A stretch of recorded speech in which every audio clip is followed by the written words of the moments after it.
Good evening, ladies and gentlemen, our experts and participants of the digital transformation section of the conference Student Gaidar.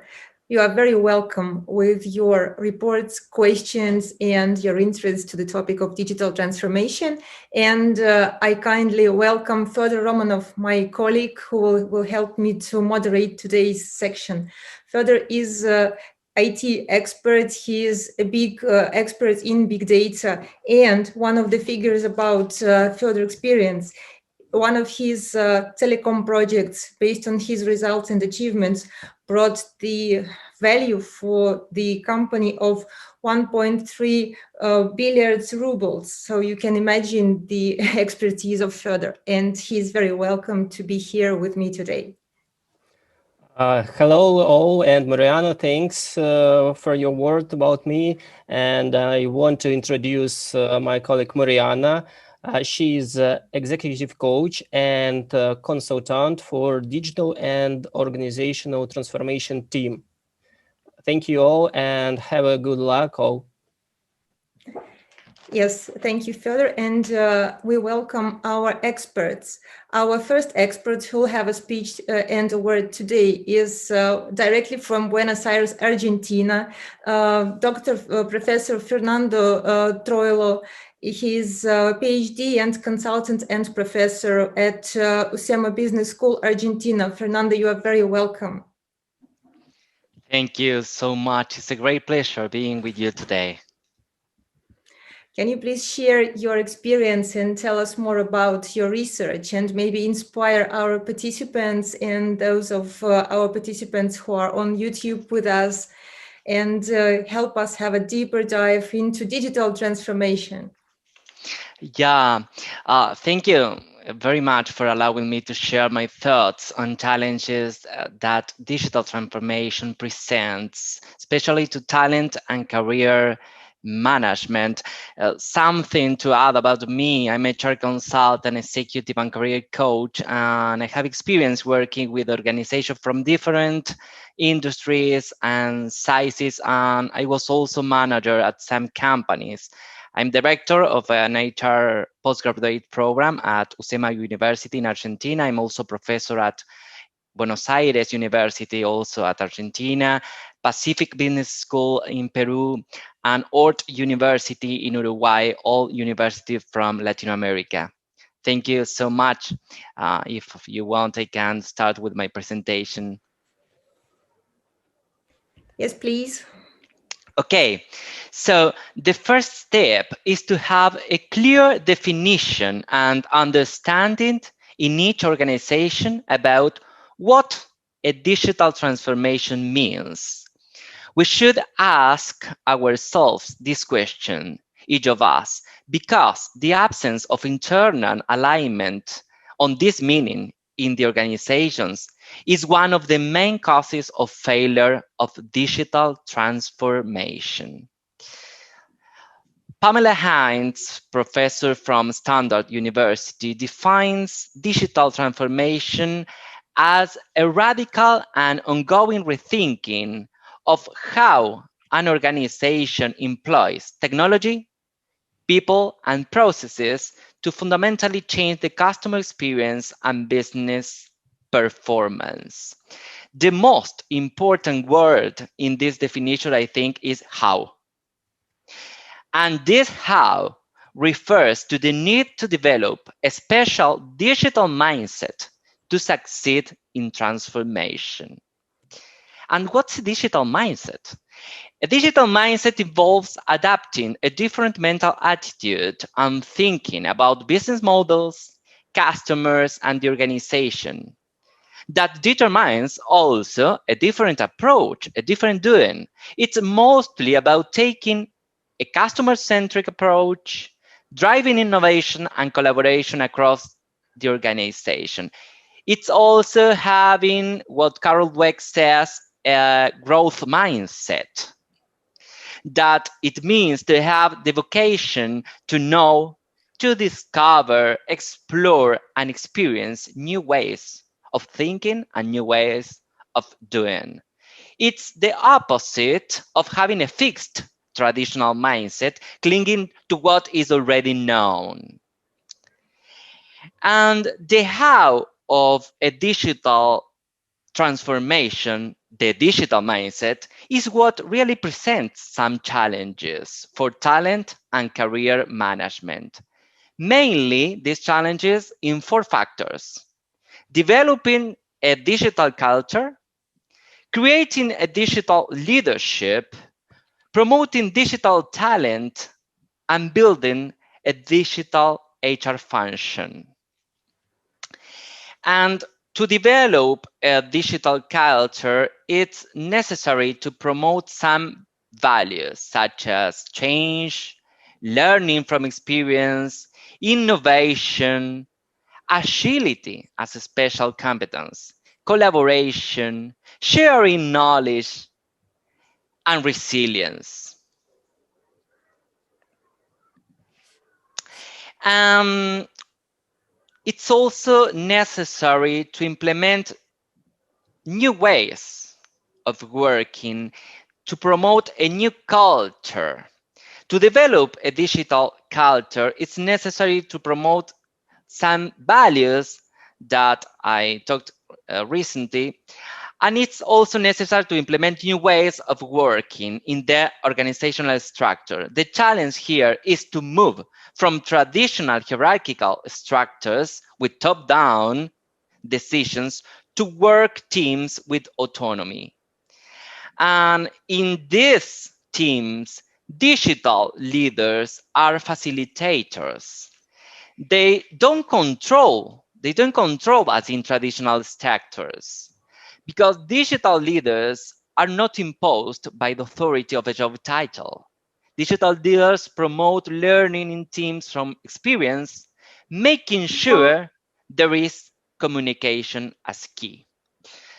And to develop digital leadership, we must also understand that the main responsible for the transformation is the person number one of the organization. The CEO has to first exemplify the purpose of the organization and the purpose of its transformation. And another challenge is to be able to identify the talent gap that the organization has today. For this, we have to evaluate people who make up the organization and those who will join the organization in the future, taking in account certain hard skills such as agile methodologies, cloud computing, analytics knowledge, and some soft skills like customer centricity. Also, passion for learning, collaboration, taking decisions with data, entrepreneurship, change management, handling complexity and ambiguity. All these are key competencies to take in account to develop digital talent. And finally, we must rethink and review HR practices, placing people at the center of designing new practices with people. Just no more from HR, from human resources area to the people. We have to design with people all the practices, placing people at the center.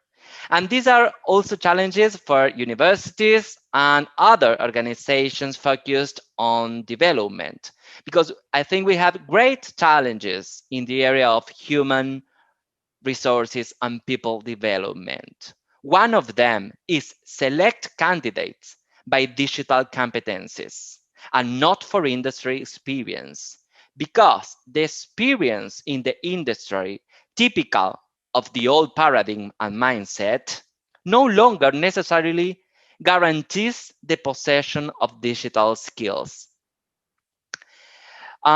We also should design more on the job training, experiential development programs. And another key is to reward employees for digital competencies acquisition and development. And there is one last challenge for all of us.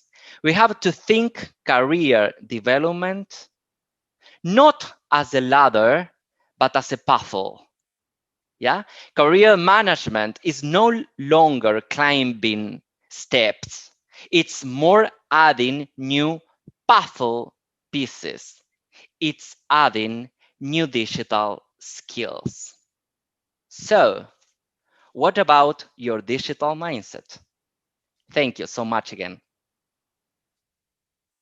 Thank you, Fernando. That was inspiring, and you'll, I'm sure, enjoy our speeches that will contain both HR track and digital track. I'm sure you'll find it interesting. Thank you so much.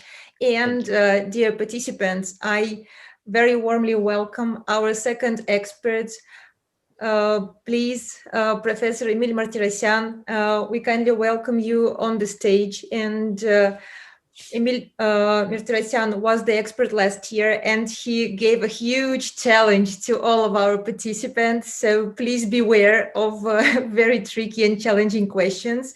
Professor Emil Martirosyan is assistant professor at Ranepa Business School in Business and Managerial Strategies Department. So please share your inspiring speech with us. Thank you very much, Mariana, for the introduction, and I'm welcoming all the participants, Fernando, expert, Fedor, organizer, and participant. And yes, all right. And I just wanted to add that from the practical point of view, so I'm leading the investment company M2S Holding. There is investing in different projects as an investment fund for IT companies, for retail companies, for the real estate, and so on. Yeah, it's a very big pleasure to be in this specific session of the digital transformation not from the theoretical part, but from the practical part. That's I'm observing and I'm participating in what is happening in the companies from the three major aspects that we have to catch and we have to deal with in the nearest future. The first aspect, there is an absolutely new approach for the company creation, the digital companies, digital startups creation. Let's call it meta company. There is no an absolute focus to the profitability of these companies, but absolute focus on the market capitalization. And the principle of building up these companies are absolutely different. And what I'm expecting from today's discussion, that are finding the right tool to create the capitalization and to demonstrate a good value exit in the particular period of time. This idea coming to the so-called don't say entrepreneurs that starting from United States and now they are all over the world are creating the companies that are selling nothing. There is a zero net sales revenue for them. They're not selling services, products, but they are accumulating the number of subscribers for 1,000 millions, 100 millions people, and they are evaluated as a price per subscriber. It's meaning that in our case that we can find companies that are demonstrating the loss dynamic, so they are generating no profit, but at the same time they're generating capitalization. So that's the first idea. The second idea of the digital transformations, that today's entrepreneurs, they don't want to build at a one company for the 50-year time. There is a traditional business models. We all know what happened in the past, and the entrepreneurs, they were setting up the company, and they were dreaming that this company is existing in 100 years. And today's the approach is changing, and I'm reading the international newspaper, and I'm reading this information in business, and I see that the person there is a 27 years old and is having the 120 million exit, and this is the fifth exit in the career. So I'm asking the question, so he or she is a 27 years old and a 5 exits. It's meaning that the approach for the entrepreneurs are changing to create a so-called don't see projects, don't see companies, maximize the value within the 2, 3, 5 years, and to arrange a good exit for preparing the model for for the specific IT giant, IT company that is coming to the acquisition. That's the idea number 2. And the idea number 3 from the practice, that I'm meeting approximately 40 to 50 entrepreneurs per week and also in IT sphere and IT industry. And what I detect that they are full focused not to the company creation, not to the business model creation, but they are full focus on their intellectual assets creation. That is the genetic advantage for the company. And if we observe the company, how it's constructed on and from what parts the company is existing, we'll see that there is the intellectual asset that's based in the heart of the company. Then it's at the pack in the business model, and the business model packed in the juridical cover as a company. So I'm not speaking that they don't care about that, but they are more focused for their intellectual asset creation. If you have this asset, there is a know-how, technology, patent, trademark, I don't know, any intellectual property right, and the ownership for that, so you can build further the business model and the company. And what I detect, my friends, that if the company is not having these intellectual assets in the heart, the company is transferring to the investment fund. The investment fund is the company that is searching through the investments these intellectual assets that are located outside. So basing on these ideas, so I hope that you are on the path and you are selecting the session of the digital transformation. And it's extremely important to find this intellectual asset that is going to maximize your capitalization, personal, and the capitalization of your business model that you are building on. Um, not to make long stories, I can speak over about them, but I wish you a nice the presentations and nice discussion, and first of all a very best aha effect that after the discussion or after the sharing the experience and the opinions, you could come to the idea, I didn't know that this could be like that, or I didn't know that the innovative business model could be created in this way. So that is the most valuable outcome, I think, from the session.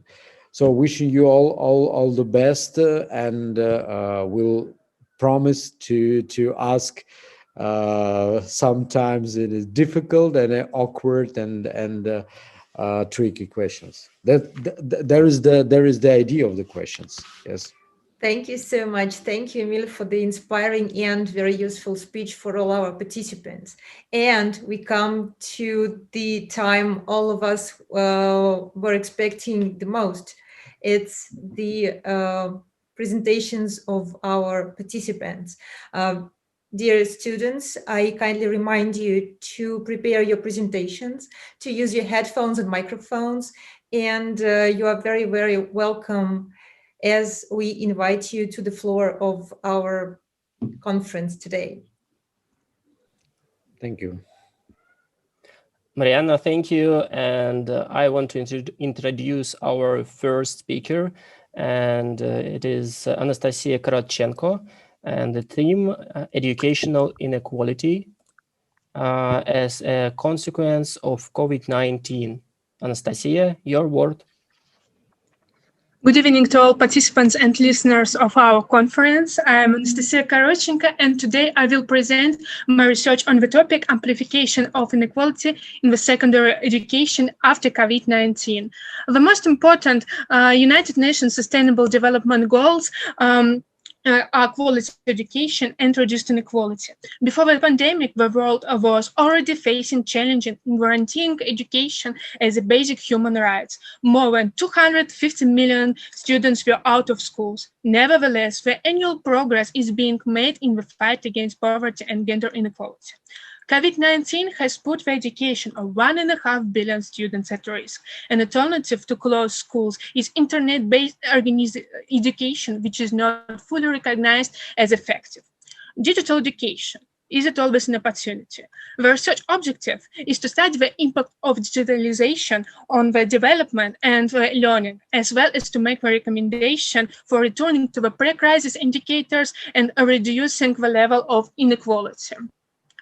This study is relevant because inequality in education can lead to the loss of labor productivity in the future. The world GDP is projected to shrink by 1.5% over the course of a century. The study was conducted on the basis of statistics from international organizations, and methods such as description, comparison, and analysis were used. Remote education is not a universal panacea, and in some countries it has made studying more challenging. Although education is a bulwark against inequality, the opportunity to get it has become a privilege. Access to information should be considered as a fundamental human right. COVID-19 has led to the strengthening of a digital divide, which can have a negative economic consequences and the loss of a human capital.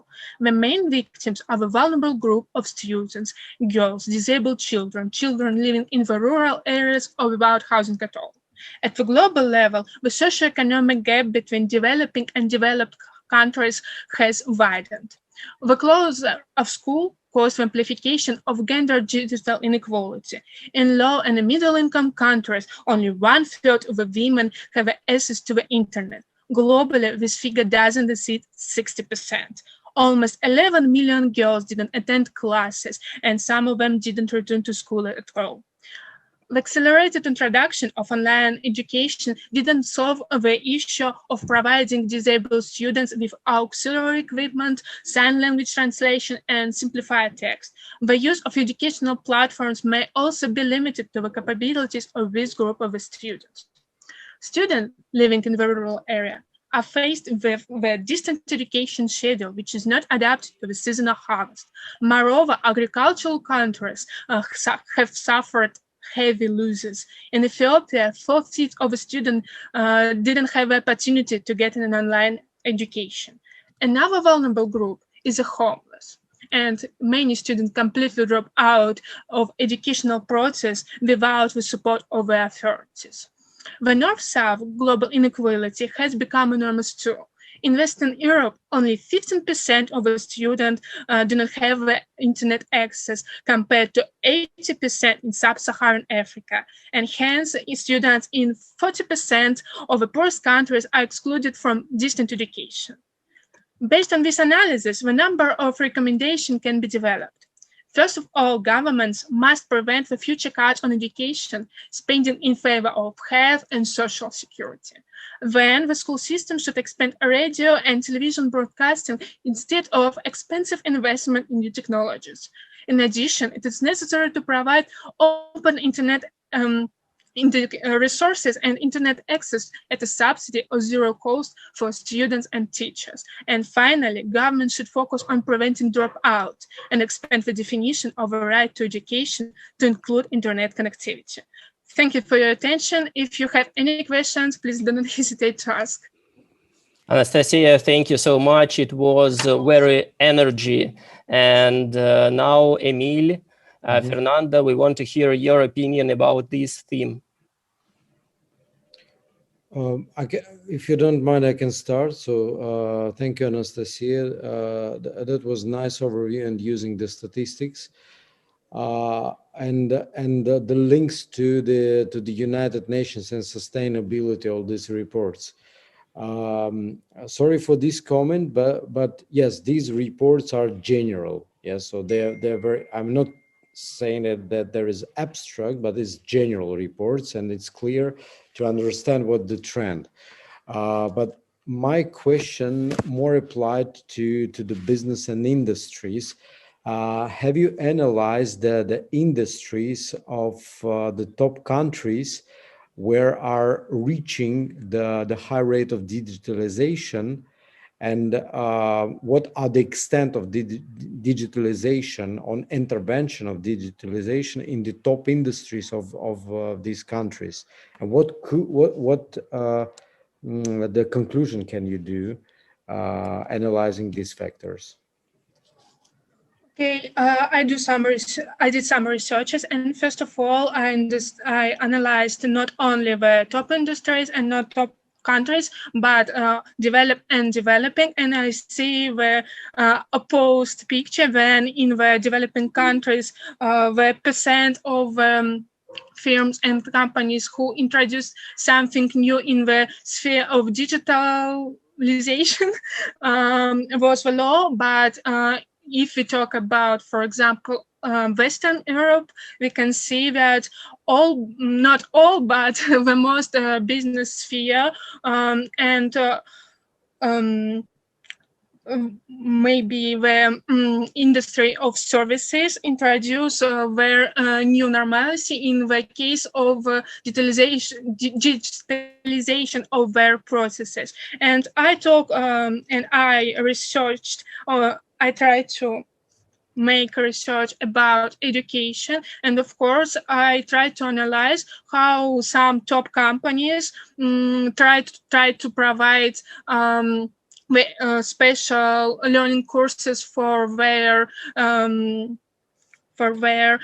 employees, for their staff, to increase their productivity in the pandemic period. And these results was very positive and very interesting, because in Europe, the top companies provided a huge amount of special courses, special educational platforms where their staff can educate, and the level of the productivity of these companies wasn't too small, wasn't too low, as it was in companies who didn't provide the special courses for their staff and employees. Yes. May I have a short comment and maybe proposition? The comment and a question. Do you have your personal criteria or instrument to evaluate the rate of digitalization of industry or the company? Unfortunately not. I try to do it. I try to estimate it with the help of World Bank's instruments or something like that. Okay. Thank you very much. I have no more comments and questions. Okay, Anastasia, thank you so much. I will be focused, obviously, on people development.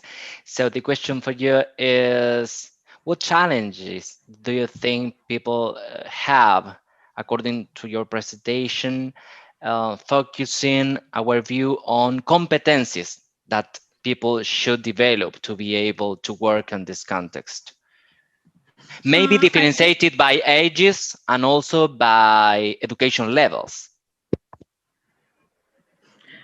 If we talk about secondary education, we should think about the vulnerable group of students. If we talk about the higher education, which is not adaptable maybe sometimes in some countries, we should think about providing maybe some new methods, some new measures. As I said, that in some countries the internet access was a privilege, and I think that we should organize maybe the other channels to provide education for the students, and it may be, as I said, the radio or television broadcasting. Thank you. Thank you, Anastasia.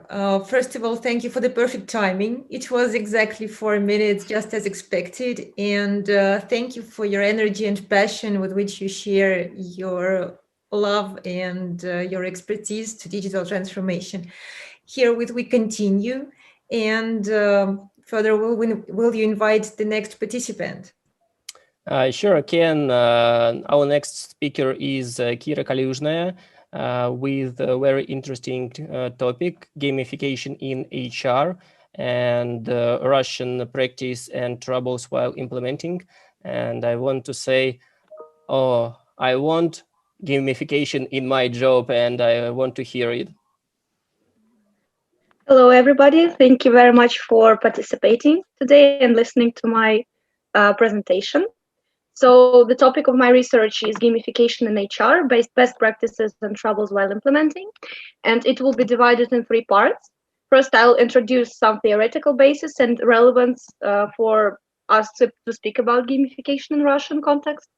Then we'll analyze some statistics. Hayes study on usage of gamification in HR, and Moscow State Social University study. And lastly, we'll analyze some experts' commentary on gamification in Russia.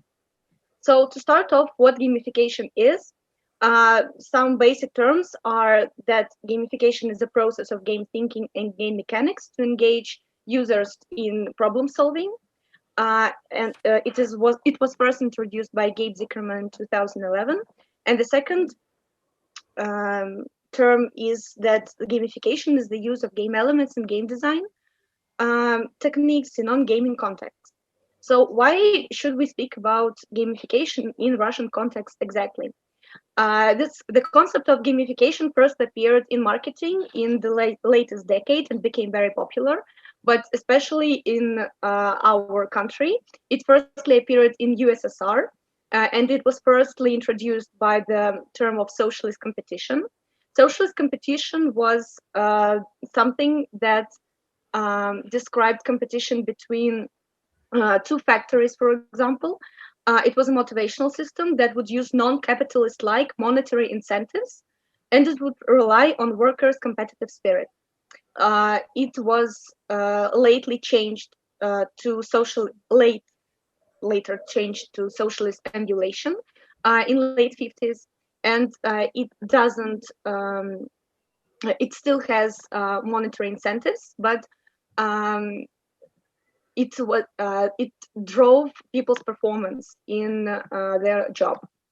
So some examples of gamifications used in HR include gamification in recruitment, adaptation and onboarding, training, assessment, motivation, and internal communications.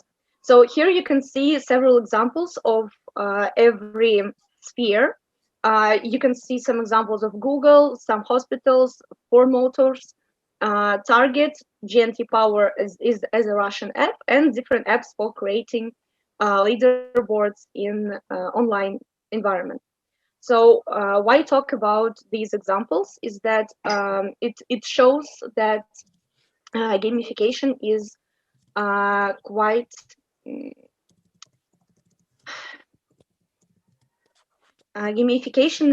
useful and topic that we should develop on, and I'll show some studies. So the hypothesis for this comparison between Russian studies and international studies is that it was supposed that answers to similar questions will be different for each group of respondents, hinting at differences between international and local practices, as well as differences in backgrounds of people's experience with gamification, either in Russian companies or international. So on the left, here is the Russian studies that was performed by Moscow State Social University in 2015. And nearly 65% of Russian respondents knew about gamification, while 35% of them didn't. And on the right, you can see some statistics that was provided by Hayes in 2016. And those data shows that 90% of international respondents know what gamification is. It leads us to believe that respondents in Russia generally don't know the term of gamification, while the concept as it is, as was mentioned earlier, was quite popular in the USSR. And the second comparison that we can derive from both studies is that the percentage of companies who acknowledge the implementation of gamification at work is similar, both in Russian companies and international companies. So while more people in international companies know what gamification is, they can't surely state that gamification is implied in their work context. Also, we are limited in time. All right, so I'll try to be more precise. So the statistics compare, so about the priorities. In Russian companies, gamification is mostly used in motivation, corporate culture, and engagement. So to say those gamification in Russia is seen as an instrument to lift people's spirit, while in international companies, top 3 HR functions that are where gamification is used at are training, onboarding, and motivation. So for those international companies, all the this instrument is more has more practice value than in Russia. And lastly, I'd like to present a commentary on gamification in Russia from one of the experts in TSQ Consulting, Alexandra Zakharova, who has 6 years of experience in gamification. And she states that the most difficult part of creating a gamification project from scratch is its methodology and its adaptation to a digital platform. Because in Russia, there is no clear and cut in stone methodology for creating gamification projects. And moreover, they should be adapted to digital platform without losing the original idea of the creator. The second comment she made is that mostly people know about gamification from either their interest in topic in general, so that they come to the consultant, or they are an existing client of another practice, so that they know exactly what they're looking for. They're aimed at developing their own company, so they are following the trends. But the last, and we are fully out of time. Okay, thank you very much. Thank you for your speech. Could you please use your headphones? It will take a little bit of time, I think. Am okay. I not? Can you not hear me correctly? I can hear myself speaking in your computer. That's I don't know how to fix it. I'm very sorry. Okay, then if it's okay, if the sound works, our dear experts, you are very welcome to ask Kira questions about her interesting speech on gamification. She gave us lots of details, and you might wonder if there's something more to hear. Okay, thank you so much for the presentation. I will start with 2 questions. The first one for you is, which competencies you identify are the most important you can evaluate and also develop through gamification?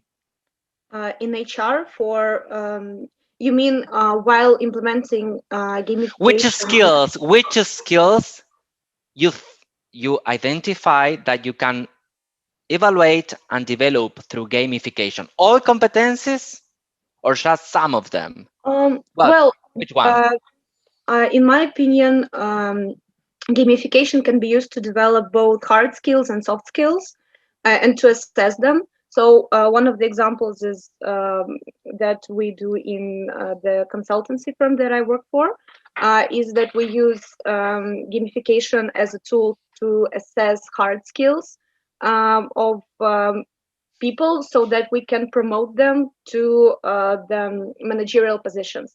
So we're assessing not only their soft skills, like decision making, for example, but also their expertise on the area of business that they currently work for.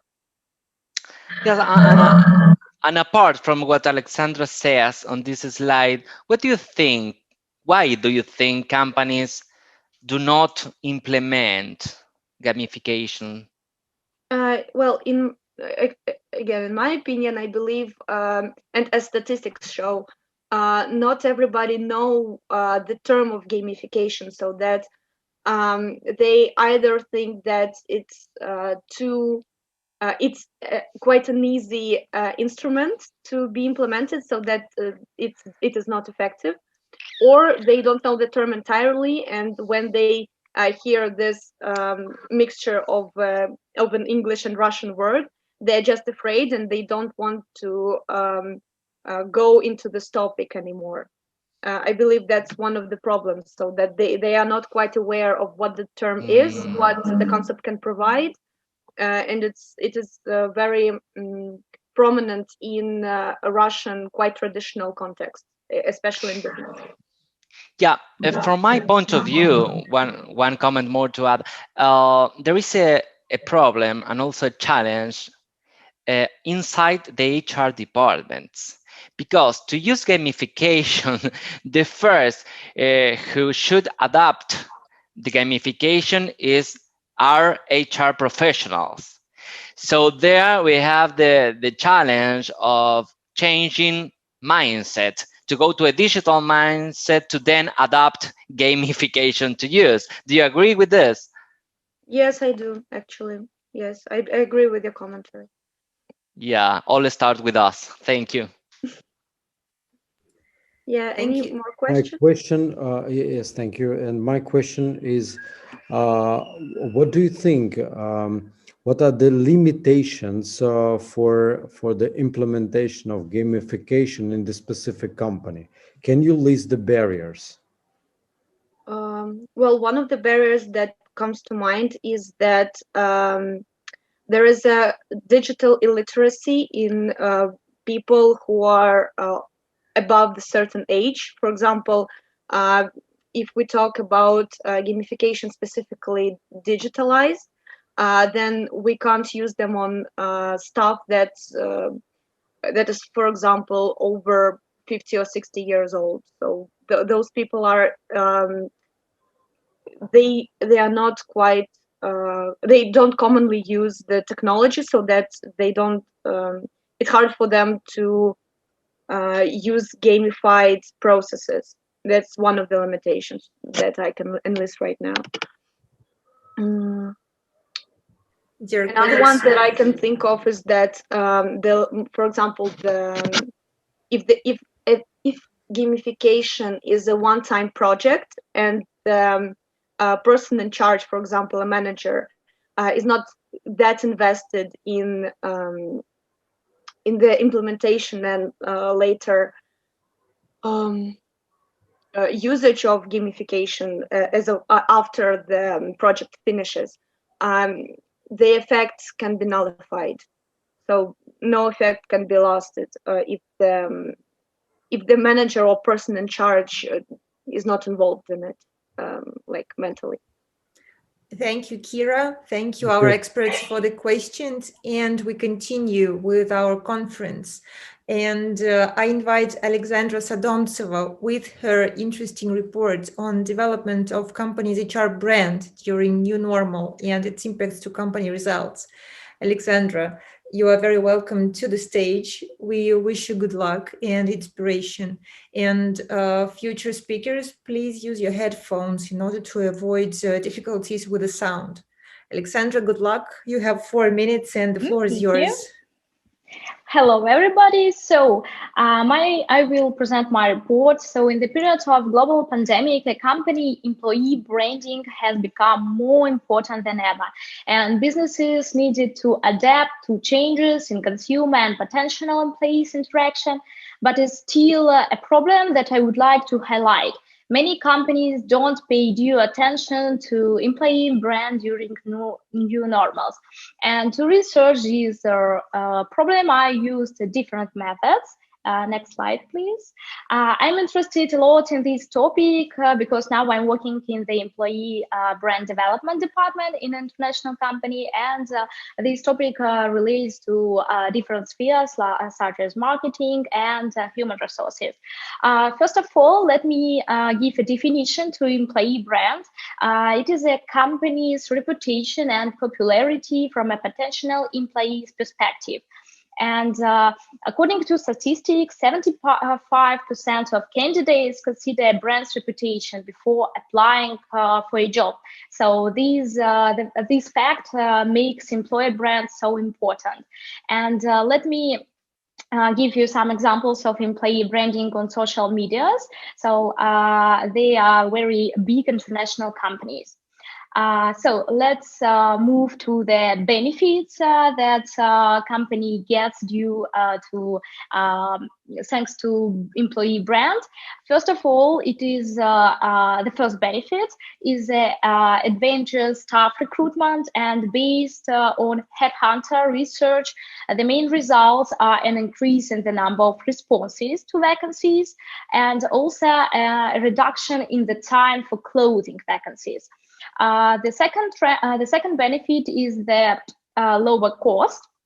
Studies say that a strong employee brand reduces employee turnover by 51%, and company can maintain its operational costs at an efficient level. So the next benefit is high engagement. The employee brand, the strong employee brand, creates an environment in which employees feel satisfied. And according to statistics, high engagement organizations are growing 2.5 times faster than competitors. So the next benefit is increase in the level of revenue. And there is a Gallup's study that concludes that for an organization with involved employees, company profits increase by 12%. And accordingly, if the organization does not develop the brand, it loses these benefits. So let me also mention some trends in employee brand development during new normals. The first trend that I would like to highlight is the need for clear communication, because nowadays it is very important to meet people's need for clarity, and managers should regularly communicate important information and also share positive events. The next trend is to restructure companies' attitude in the new reality, and use digital marketing. Companies should clearly promote the ways they have prioritized the well-being of employees, and they should show their support. And moreover, they should use their creativity on social media, because it is a very fast way to reach millions of people now. The next trend is to focus on corporate culture, because the transition to remote working has rendered traditional office hotspots for socializing unavailable. Companies should arrange team and corporate meetings to support corporate culture. The next trend, trend number 4, is to highlight benefits that are most relevant to job seekers. These benefits may include employer-paid healthcare options, long and short-term disability benefits, and according to statistics, only 33% of hiring managers promote flexible and remote working. And the last trend, trend number 5, is to revisit the company's EVP at all. That's because the COVID outbreak has a drastic change in the talent drivers in different industries. Also, I want to say that practice may improve my research, and when I interviewed PepsiCo's employee brand manager, he confirmed these trends in developing, and he admitted that company experiences some difficulties, of course, because the communication agenda has changed and the new formats of interaction with the audience have appeared. But despite these difficulties, the company still pays great attention to the employer brand, and the budget stayed at the same level during the pandemic.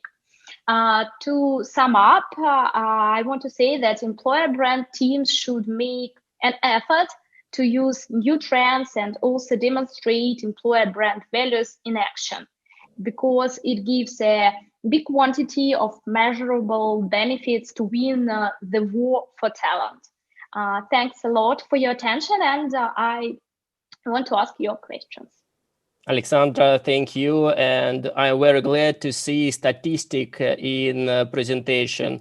Clap my hands and give the word to our expert. But first, I want to say from my side, we have very so much holy wars speaking with HR business partner to find increment value for revenue in our company. And this is big question for each company.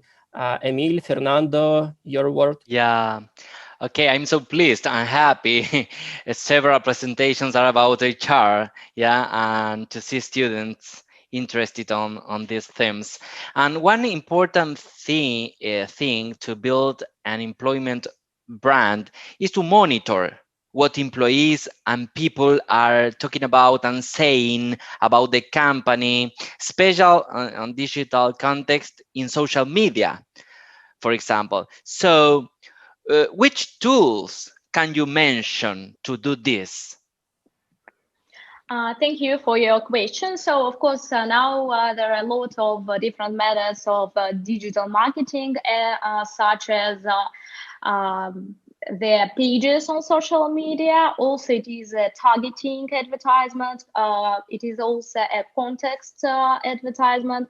And also, there are a lot of different quizzes that big companies do. And for example, PepsiCo company, it has a very big quiz on their website, on career website, where the students can look for different internships. Yeah, and also they can have a quiz on Telegram channel. So it is also part of social media communication, and they get some new information from them. They get some requests that are very important when we communicate with students and our potential employees from different target audience, I think. Okay, thank you. My question would be, are there any connections and the bridges between the personal brand and the incentives that the employee is getting in the company?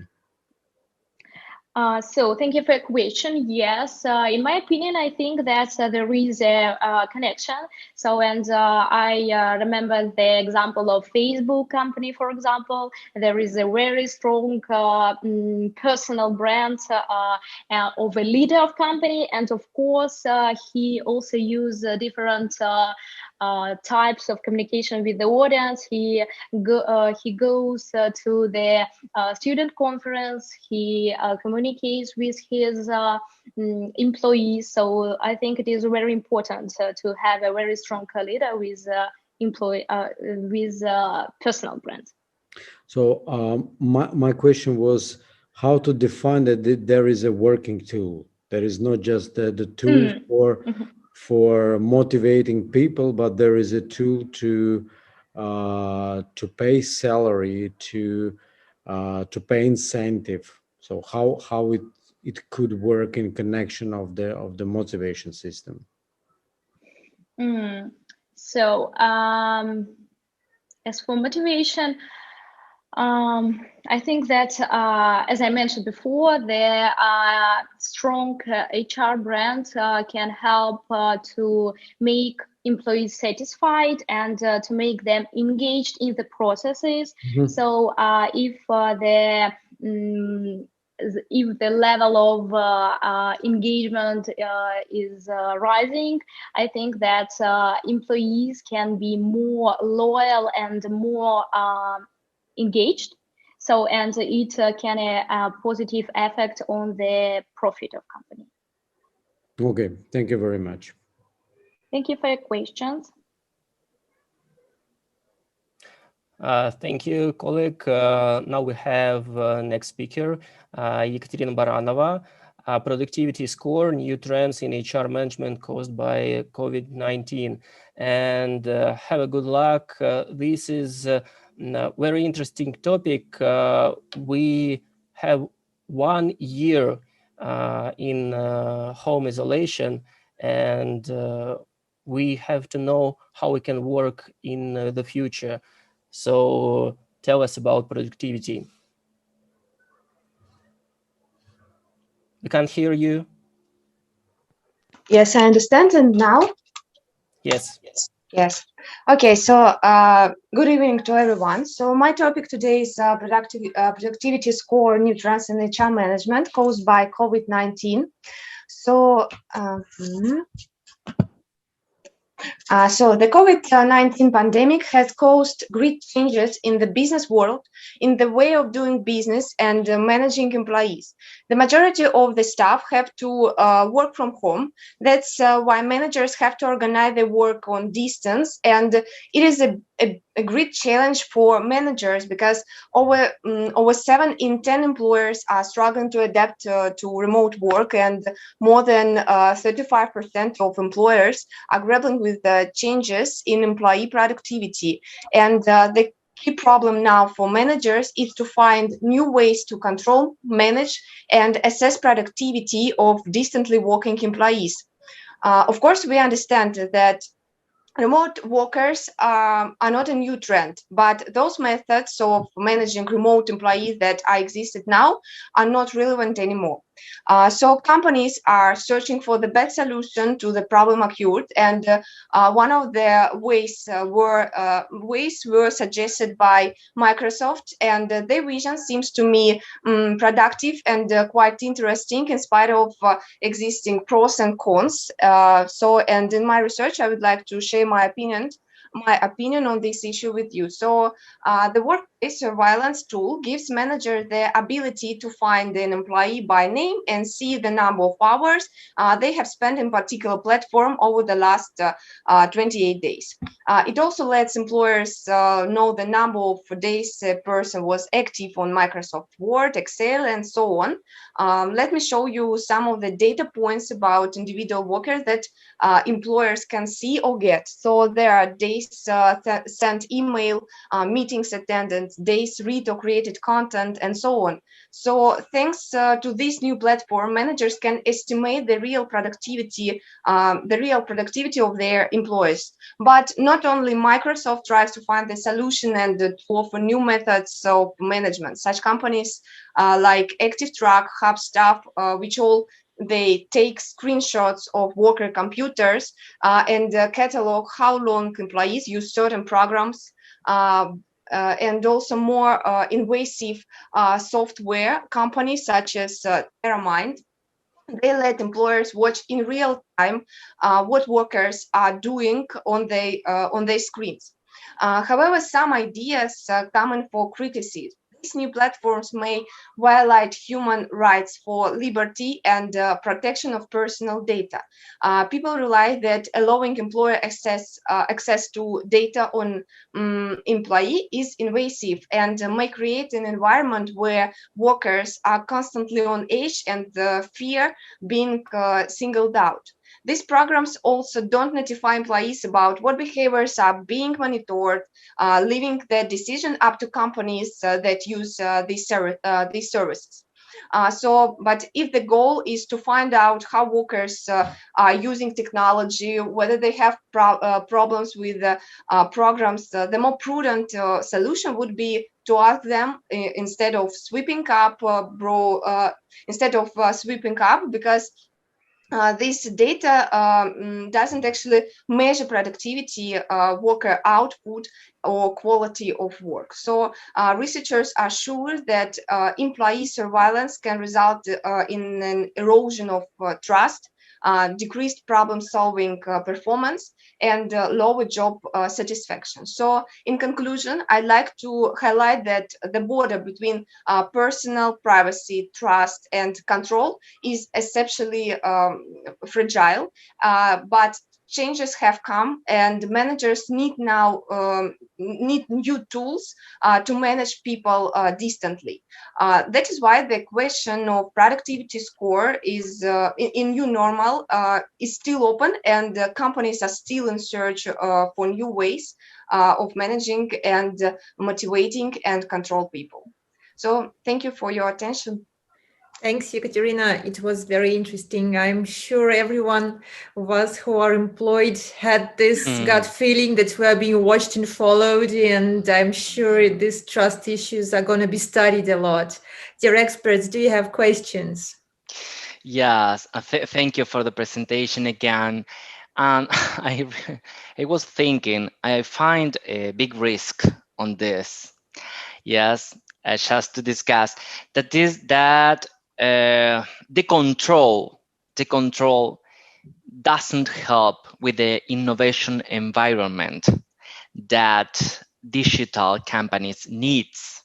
It doesn't help also for collaboration because the control is related to the old paradigm of structures, and the new paradigm is based on leadership trying to promote innovation, collaboration, confidence, and communication, and the control doesn't help on this. So there we have a challenge to balance this. Which barriers people have at home to work? Which are the barriers that you identify? Yes, of course, there are a lot of barriers. For example, if they have problems with the programs or with the technical side, it will take more time to decide to solve this problem. So, of course, there are a lot. There is the problem of concentration. Yes, and when people understand that nobody watches them, they may be a little bit lazy. So yes, I think. That's why I think that it's not enough to implement a system of control. It's more important to develop a new way of leadership. Yes. To have long-term succeed. And what can HR do to help on these barriers? Firstly, I think also the answer to this question is that we have to change our, I think, maybe mind and our approach to new normal. And people have to understand that they are self-responsible for their work. And maybe I think that the first step is to change a little bit corporate culture to make people understand the necessity of proper walking and yes. Okay, thank you. Thank you. My question, so first of all, thank you for Ekaterina for your overview. My question is the following. So the Soho home office started a lot time before the pandemic. Of course. Pandemic just accelerated the topic together with the online programs. And many multinational companies, they were coming to the Combi week. There is comparing the office work and with the home work. And that led them to transfer to their organization structures and so-called offlands, where the people are losing this reporting system and control, but participating with competences. Okay, my question in this case, if it started a long time, now is developing and bringing to the new organization structures, the companies are comparing that. Do you think the role of options in a motivation, such as work option, phantom option, shareholder option, starts playing more role as just the salary or bonuses for the people that are starting working from not from the offices but from the homes? So the question is the role of optional programs for the employees that are working from the home. Thank you for a question. So I think maybe these options are more for employers than for employees, just for employers to understand their real level of productivity, their possibilities, but for employees, as a motivating factor, I think on the one hand, maybe. On the one side, maybe just like if people will understand that they have particular, for example, percentage of productivity, they will try to work harder. But on the other hand, it may be like a demotivating factor for them, of course. And will create, because they will work under stress and in stress condition, under control. Yes, and it may like demotivate them. Okay, so I see. Thank you very much. Thank you. Thank you, experts. Thank you, Ekaterina. And we are inviting our next speaker. It's Polina Mylova with her presentation on change in business processes. We're back to digital instruments in HR during and after the pandemic in public sector. So, Polina, you have 4 minutes. You are very welcome to the floor. And we wish you good luck and inspiration. Yeah, hello, everybody. Well, here you can see my topic. And now I'm going to tell you about digitalization in public sector. As we all know, nowadays, digitalization is a general trend in business environment, especially after the pandemic, when we all faced distant work. And as we have heard in previous presentations, many international companies have already implemented a lot of digital instruments into the practice, especially in HR sphere. On contrast, government organizations, because of formalism and bureaucracy, are not as successful in implementing digital instruments. And in my research, I wanted to study the role of digitalization in public sector and evaluate the extent to which digitalization is implemented here. On the slide, you can see the change of the role of digitalization in HR priorities. For instance, in 2017, companies didn't even think about this trend and about implementing such instruments. However, in 2020, digitalization became #1 priority for most companies all over the world. And this research was conducted by one of Russian scientists. So, as we can see, pandemic has drastically changed the situation, and here are the results. Now, in my work, I decided to focus on HR in public sector, and the organization that I choose to analyze is Career Center of Moscow State University of Management under the Moscow government.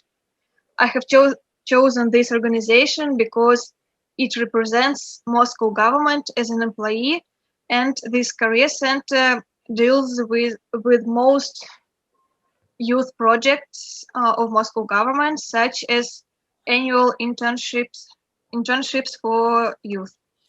And that is why for this Career Center, especially necessary to have a good HR brand and to implement all latest trends and digital instruments in order to attract more young specialists and youth.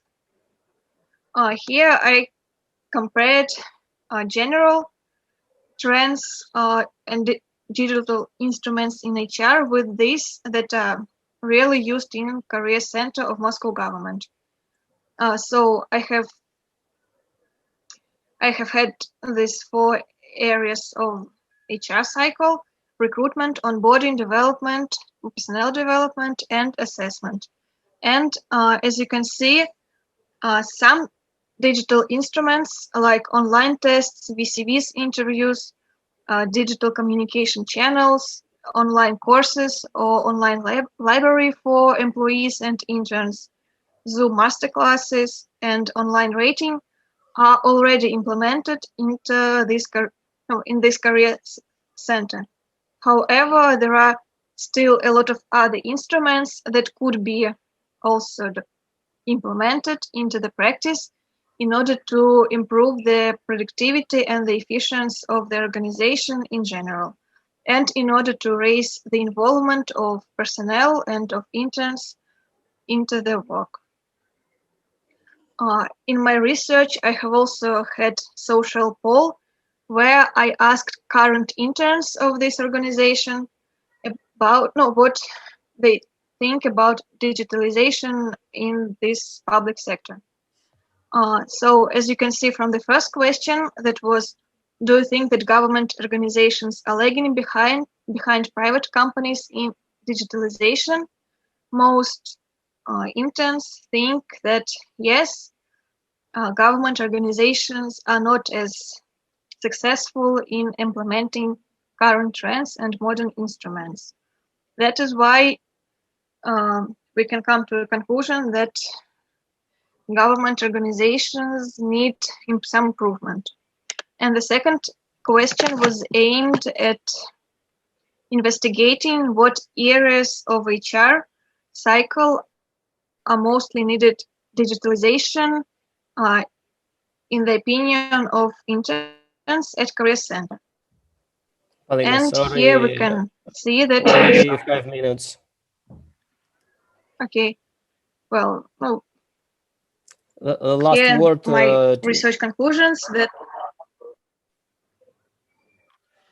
the final conclusion is that more digital instruments should be implemented in order to improve the image of Moscow government as an employee. Thank you so much. That's it. Thank you. And I want to tell you that now I am working in part of Moscow government, and hope that such energy and young people like you can bring new technology in government and help us to increase our efficiency. Experts, your word.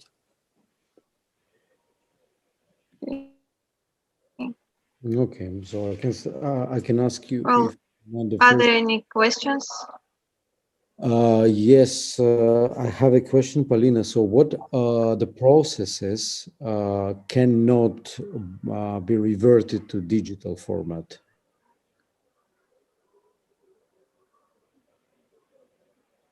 Well, for instance, recruitment is one of the parts of HR cycle.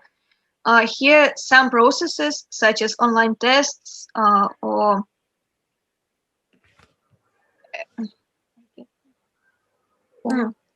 different polls or resumes can be digitalized. But if we speak about face-to-face interviews, I think it is better to have them not in Zoom platforms because they are not as effective as like real face-to-face interviews, and perhaps this process, like the process of interviews, is really difficult to digitalize. And my comment and a question. So in the digital company, blended companies, when they compare the digital full virtual formats for the specific processes and non-digital, non-virtual. What do you think about the destiny and the future of these companies? They stay for the blended format forever, or they are going to increase the part of the digital and transfer the fully to the online? I think nowadays digitalization and automation is a trend, and it will continue to develop. So I think more and more companies will come to this blended format or even on fully online format, because it really helps companies to save money, and to have all processes online and more adaptive. And it really helps many companies to improve and increase their productivity. Okay, I have no questions. Thank you. Okay, thank you. And what's the main challenge for human resources in terms I have no of questions. Thank you. culture transformation in public organizations? Fernando, can you Yeah, Can yeah, hardly again? hear hello. you. Yeah, now, yes, yes. What's the main challenge for HR, Hello. for human resources, in terms of culture transformation, especially in public organizations? Well, public organizations are mainly associated with bureaucracy and formalism, and they have a lot of papers and documents.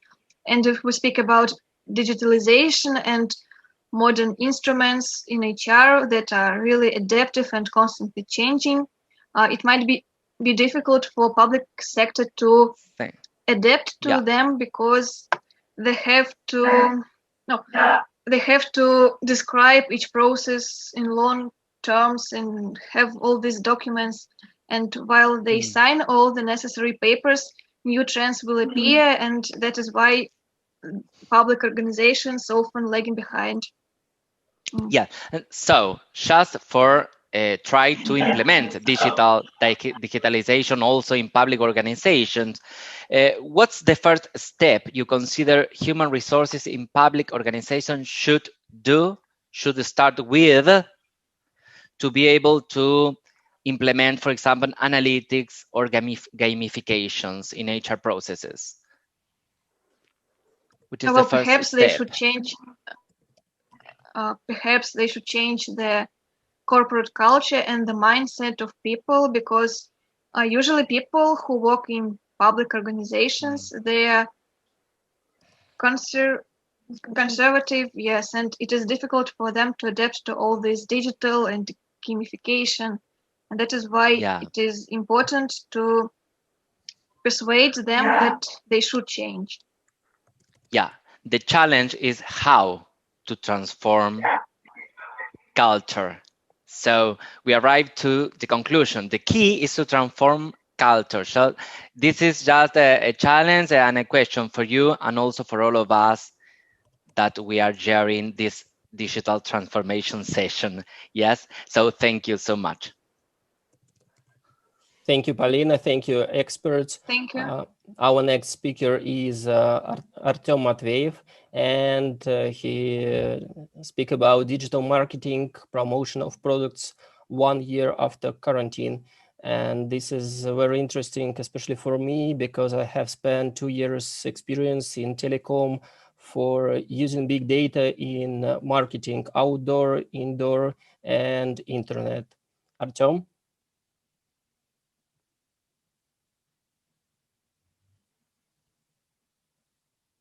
Artem, can you hear us? Can you start?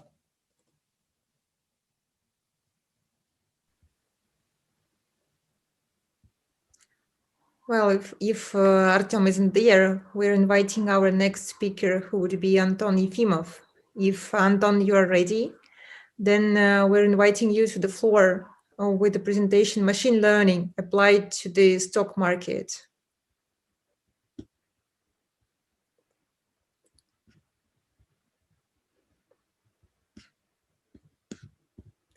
Dear participants, please give us a signal if you're there.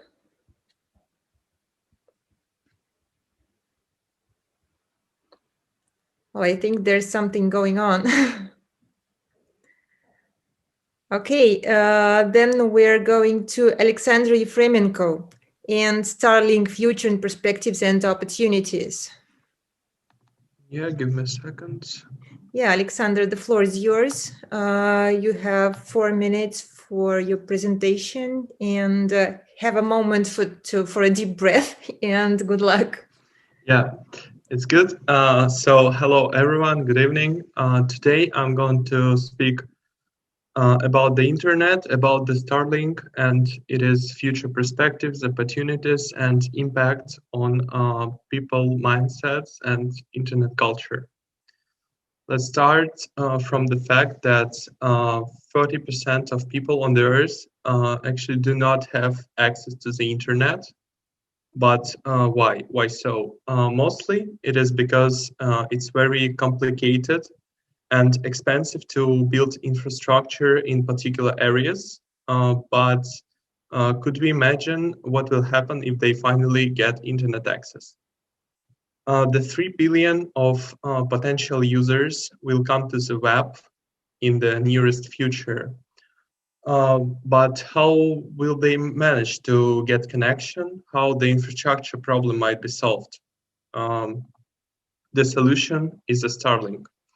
The Starlink is a global satellite internet which provides internet connection worldwide, even in the most far distant places. And some basic information is that project started by famous company SpaceX in 2015, and nowadays project costs around $10 billion, and project will be fully operated by the end of 2022. So this is really nearest future. And what features the Starlink has? First of all, is a low latency internet. So 20 milliseconds in the stage of beta testing. This figure will be only improved. This will allow to watch, for example, a video in the middle of Sahara, if you have the equipment, basically the phone and some basic equipment for connection. And obviously this is a worldwide access. The Starlink will be available worldwide, especially in Africa, different LDC, which stands by less developed countries. And the price is also advantage. For now, the price is not so low. For people who now wants to join the beta testing, is $99. But Elon Musk, the head of this company, the head of this project, he confirmed that the price will be significantly lower after service public release, especially in less developed countries, as I mentioned, Africa, for example. So this price will be affordable for people who live there. And also the feature is reliability. As the Starlink is a part of a SpaceX company which already earned trust of shareholders and the market. The project of this company is very ambitious, but nevertheless, almost all projects achieved success, or will achieve in the future, I will say. But what will happen if 3 billion of new users will join the web? This is the basically impact. It will affect as individuals as businesses. I will start from the businesses. First of all, the new market will appear, new different market segments. This is the basically opportunity for creating new businesses for people which did not have internet access. Also, with access to internet, people will start to study, basically, and they will want to get a remote job. And one of the easiest ways to work remotely, it is IT sphere. And I think that within several years, big amounts of IT workers will apply for a job for a lower wage than it is in the market, and the competition will lower average wage in the market, and might change demands on IT employees for a while. And also increase of demand on everything, like products, online education, goods, everything that could be bought through internet, used online, or delivered. And now we come to the impact for people. First of all, with the new flow of users, online culture and trends in the internet will change significantly. New people will bring their cultures, their language, traditions, and different ways of thinking. And the outlook of internet will significantly change. Also, worldwide access to the information from one side will provide opportunities for people on the market, but it will increase competition because all people will get access to information, will get equal access to the information. The next is the fact that sorry, yeah, there are 6 minutes. The last word and opinion of our experts. Yeah, the last word. Basically, this is urbanization, which will affect the global ecology. Urbanization in less developed countries. Then information threat from the USA, which because the USA will help the servers and will proceed all information through their service, and different countries might do not like this. And also the threat of heating social and political situation, because a lot of people would like to move to developed countries, and yeah, basically it might heat the social and political situation. Thank you. Sorry for. Alexander, thank you. And Emil, Fernando, what do you think about Starlink? Okay, I have two questions. Maybe just it's one question, but what's the specific most important cultural change for people? Which specific behaviors should people develop to be able to use Starlink? Which people which did not have internet access, right? Yeah, so the people basically need to develop their computer skills and different skills to communicate online. This is from the top of the head. Okay, because these are skills that people just have or just have to develop in just using internet and in remote work in general. I was focused on trying to find some specific new skill that people should develop to use Starlink. But what you say, there are not new skills people should develop. Like the new skills is basically the internet, the skills which could be applied to the internet. Like this is not the Starlink is not completely new structure of the internet, but it's just the instrument which will provide access to all people around the earth, basically. And all skills which could be applied to internet, like internet communication skills, different internet skills, working skills. Yeah, they basically will need to develop. Yeah. So what's the cultural change that people will face? I could give you an example that almost the half of Chinese people, they do not have internet access. And this is really huge amount of people. And if they will join the web, even the language of the internet might be changed from English, for example, to more Chinese. This is, yeah. And the culture change, a lot of new cultures from the people from Africa, from I don't know, from from least developed countries. They will bring their culture, their type of thinking, their yeah. Okay, thank you, Alexander. Thank you. Okay, so my question is about the EDI protocol. So you are preparing quite a technological research. how you assess the role of ADI protocols in the implementations of these digital systems. Could you repeat which protocols? EDI, electronic data interchange. Oh, how they? Could you repeat the question? Sorry.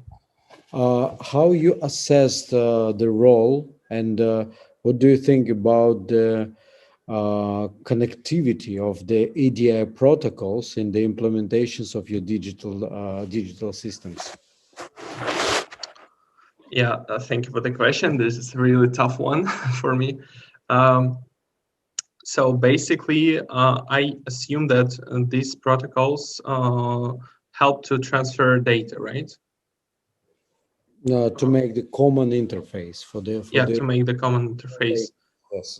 How they are really important, like to build the infrastructure of internet. They always. I'm sorry. Could you give some example of such protocols? Yeah.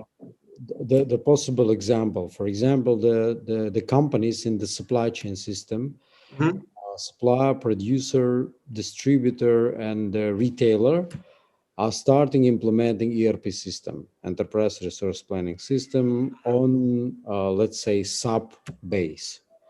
SAP is used by retailer, Oracle is used by distributor, the producer is using, let's say, I2 system, and the supplier is cable. For example, they work in ERP, but they are using different systems, different software, and they need the adapting, they need the adapters as the ADI protocol, so the electronic data interchange, so to create how the system would interact with each other, right? Yeah. And the question in your topic, so the role of EDI protocols. So have you analyzed that, or that is apart from your research? I would say that these protocols would be included in this internet, which provided by Elon Musk, the Starlink internet, because this internet, as I think, it's not really different from the internet which we could get from broadband connection, right? So I would assume that these protocols is already included, or I would say implemented in internet which provided by Starlink. Okay, so I wanted to make a comment, not for only you, but for all of us, that the ADI protocol companies that are producing and devising ADI protocols today are yielding more and capitalizing more than software producers. There is a very interesting turn that the companies are focusing more for the ADI adaptation than the software creation. You can create a software, thousands of software, but how they are adjusting with the company to company. Yeah, so working. So this is one more business opportunity. Of course, ADI protocol company. Yeah, ADI protocols for to interact with people who will get the internet access. Yeah, thank you. Okay. Alexander, thank you for the questions. Emil, Fernando, thank you. Our next speaker is Anastasia and Dmitry, the future of learning, fast education trend. And in our world, the winner is who can change faster. So told us how we can learn faster and win this game in business. Yes, so hello everyone, and today we would like to present our research on the topic of the future of learning from classical to fast education trend. And In the beginning, we would like to start, here's the agenda of our presentation, and we would like to start with a brief history of education. So in the beginning, children educate themselves through self-direct play and exploration, and in the Middle Ages, with the rise of agriculture and later of industry, children became forced laborers, play and exploration were suppressed. Then the idea of universal compulsory education arose and gradually spread, and with the rise of schooling, people began to think of learning as children's work. Online learning actually began in the middle 90s with the spread of the internet, and digitalization popularized gamification and self-learning, which throw us back to the beginning. So actually, there are lots of trends of future education, but actually we've highlighted three most popular of them. And the first one is artificial intelligence and VR that make the education system simpler, and they make up various tests and have direct access to estimation. Moreover, they can also contribute to the education industry as smart content from digital textbooks to customized learning portals. The second one is collaborative learning. So actually it can be referred to as a strategy or an approach correlated with synergy effect or share of competencies between two main categories of education system, namely students and teachers or professors. So they learn from each other. And finally, personalized learning. So it involves an educational environment and a curriculum that revolves around each individual student's needs and abilities.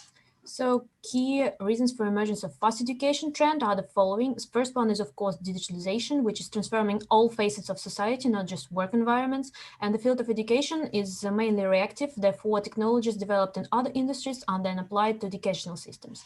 The fast pace of modern life forces people to shorten the time they spend on education, and management guru Peter Drucker actually wrote about it in the 60s. So by the time an individual gets his diploma, half of his skills become obsolete. The third reason is the situation of VUCA world, and humans should be able to adapt to permanent changes which neutralize the significance of traditional education system. And the last reason is, of course, globalization. So actually, to strengthen our statements, here is a graph. So actually, though 17% of educational institutions are taking no interest in digital transformation at all. Here you can see that there is still a trend of using coordinated workforce culture and technology shifts. And as regards existing implementation of the fast education concept, Google Career Certificate courses may be a vivid example. They last about 6 months, and in Google, they will be treated as the equivalent of a 4-year degree for related roles. So actually, we've already mentioned it that there is the pandemic of COVID-19, and of course it has given a significant boost to development of online education. So actually the whole world had to move to online mode. Here you can see how the set of annual meeting minutes in Zoom has rocketed in 2020 and reached its peak of more than 3 trillion minutes in a quarter. And as for the impact of digital education trend, there is positive and negative trends. As for positives, there is overall increase of level of education, which will also become more practical and efficient and easier to get. The negative include less income coming from students due to shrinkage in the time period of education, also rise of level of unemployment and structural shift into society. Okay, so according to our research, we are having a few predictions of future of education. So actually, hybrid education as a form of raising efficiency and availability of getting fast education. The second trend is possible replacement of traditional form of higher education and additional qualification. And finally, we are sure that the importance of real portfolio will become more important than marks and points. So to conclude, our presentation is just the evidence of the cyclical nature of education. So thank you for your attention. Thank you, Dmitry. Thank you, Anastasia. Very well done. And dear experts, do you have questions or comments? Yeah, I was thinking about changes that we should promote on education. No? So thank you for the presentation. And according to this presentation, which changes do you consider should implement universities and also all organizations focused on education to adapt to digital new environment? I think speakers before us mentioned that hybrid education would be a useful implementation in all educational system, because some people live in rural areas, some people live just too far from universities and they can't commute every day. Also, due to globalization, there is too much information on the internet, and implementation of digital technologies would structure it and help us to somehow search for needed information and get rid of what we don't need. Yes, as for benefits of hybrid education in universities, it can, of course, saves time. Moreover, it increases engagement, it improves knowledge retention, and of course, it increases motivation. So, for example, you don't need to have to take 2 hours to get to university, because you can listen to your professor from your home when you can feel cozy. And what challenges do you think this presents, for example, to develop experiential ways of education now, and another type of themes that require presence to be able to learn? Of course, it hinders some of the aspects of education, but we are not talking about moving to digital completely. Just some subjects are actually easier understood through the internet. For example, when a teacher shows something on the board, we should better see it through the screen of our computer. Yes, but if it involves something that we should do by being present in the class, then of course it can be moved online. Okay, thank you. Thank you.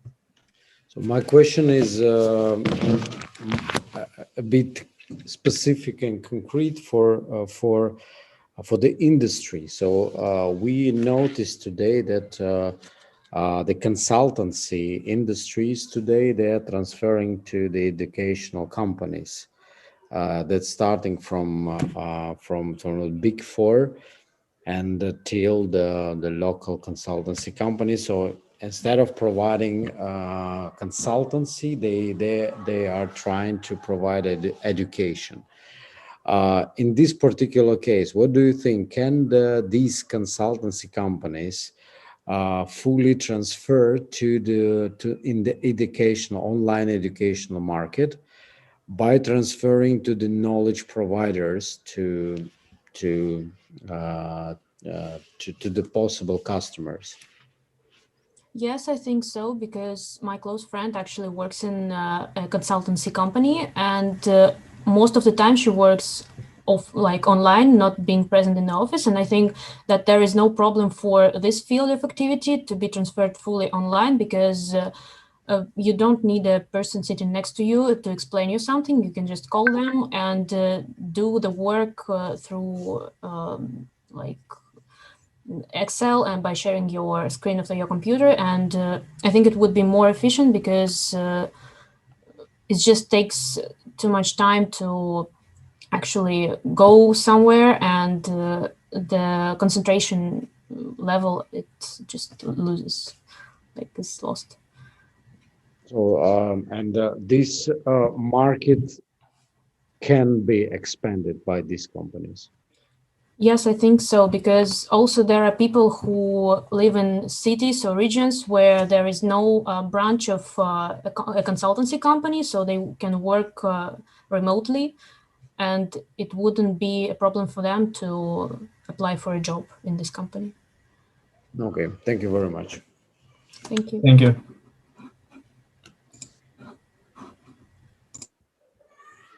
Thank you, dear speakers and experts. And we are inviting our next speaker, Gleb Kurbatov, and his speech on the role of leading world digital organizations in the current systems of international affairs. So, Gleb, please, the floor is yours. We invite you to connect to our conference if you're there. If not, then we're inviting Dmitry Halyavsky and his presentation, Winners and Losers During Coronavirus Changes. Yes, hello. 1 second, please.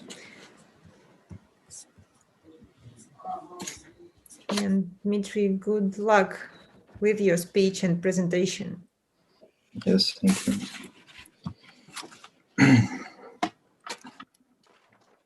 second.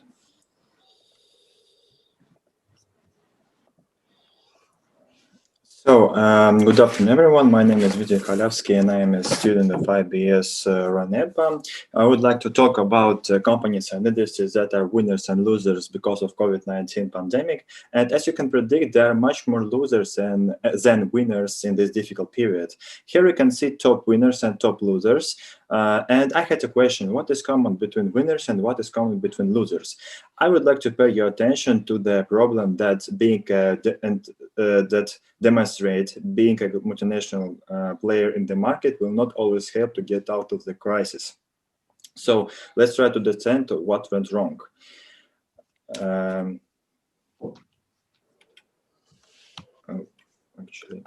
Under our analysis, we have 3 companies that are from IT, production and film industries. In my presentation, we will have a look at them, arranging it into 3 categories: companies that won, companies that lost, and companies that lost and won at the same time.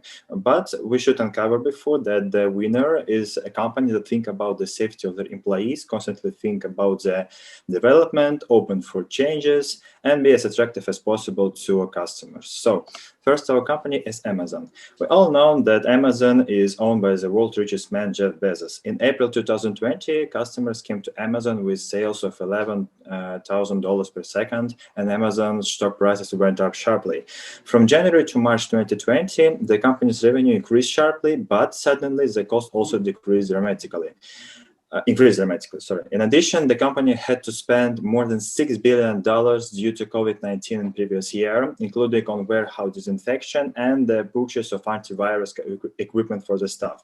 This is more than Amazon profit in the first 4 months in 2019.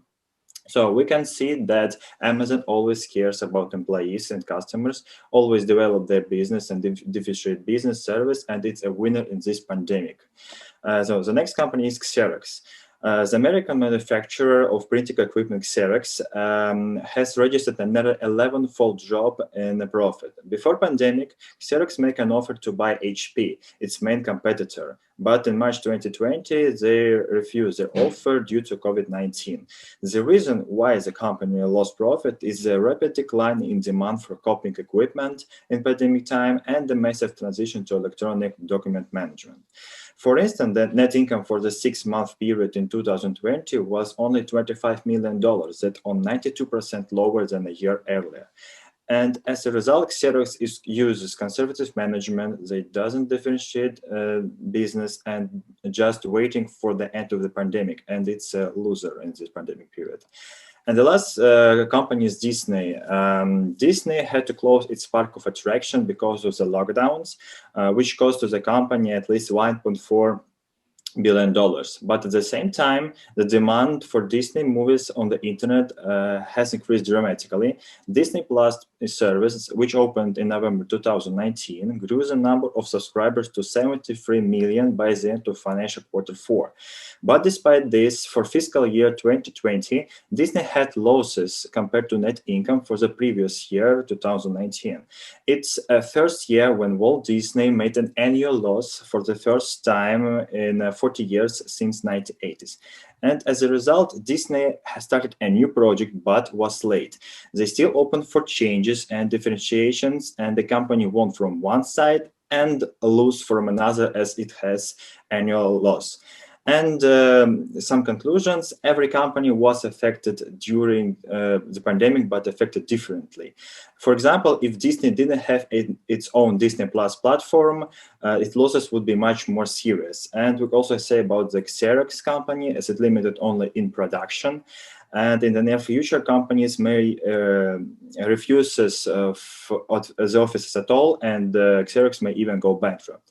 That means that their management should be flexible and open for changes and risks.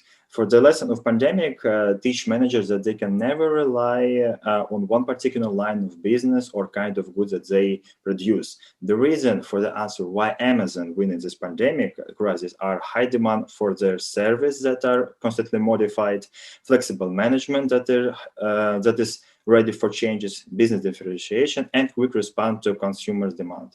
Companies should now have in mind that our society has moved to a new stage of consumer relationship with the new realities and at extremely high speed of challenge. Thank you for your attention. I open for your questions.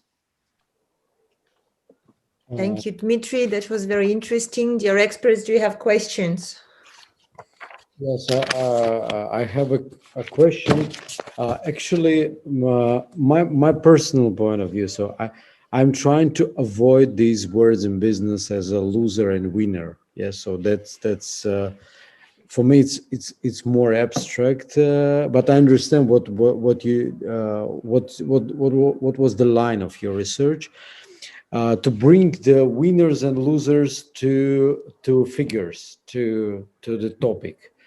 Have you analyzed the dynamic of the market capitalization of the companies before the pandemic and after the pandemic? Yes. For example, if we're talking about Xerox company, they had losses for around 12 years.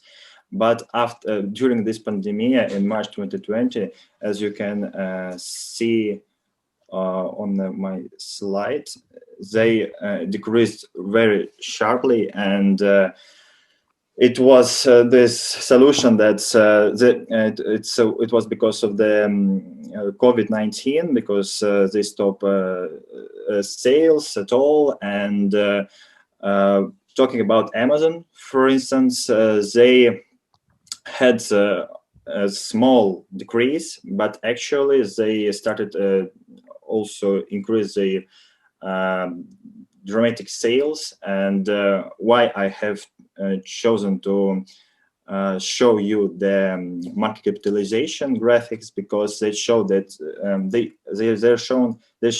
I show you a 1 year fiscal year for companies that started from October to September. And as we know, in October 2019, we only have some news about COVID-19 in China. And then in March 2020, near all the world, there was a lot of this disease came to a lot of countries.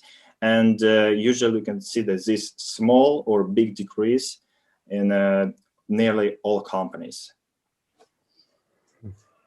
Thank you.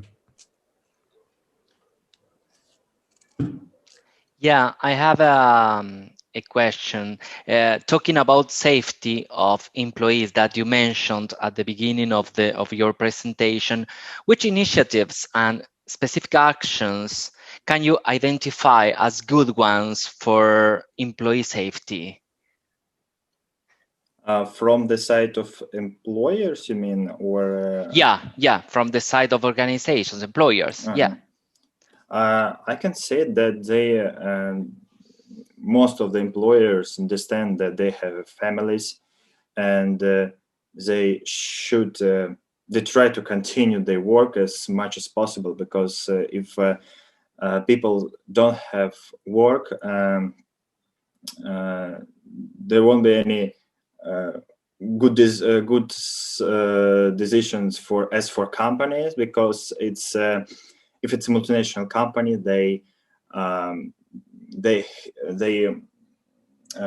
we can know all information about the company, so in the whole world. And if they fire a lot of employees just for nothing because they have a pandemic and don't try to save them, their view, their not only their customer view will decrease also sharply and dramatically. Okay, thank you so much. Thank you. Thank you, dear students and experts. And this was the last presentation we had today in the section of digital transformation. Dear experts, do you have any overall comments or any particular speakers you would like to outline as your favorite speaker or somebody who impressed you the most? We would appreciate that. So I would say that all participants, they were just on the right stream to implement the idea for the digital transformation. Maybe there is some of the disadvantage in this path that they are more focusing on the general topic, but not on the concrete specific instruments for the measuring of these transformations. If you don't mind, I will listen to all participants, and after I will comment who is the best. Okay.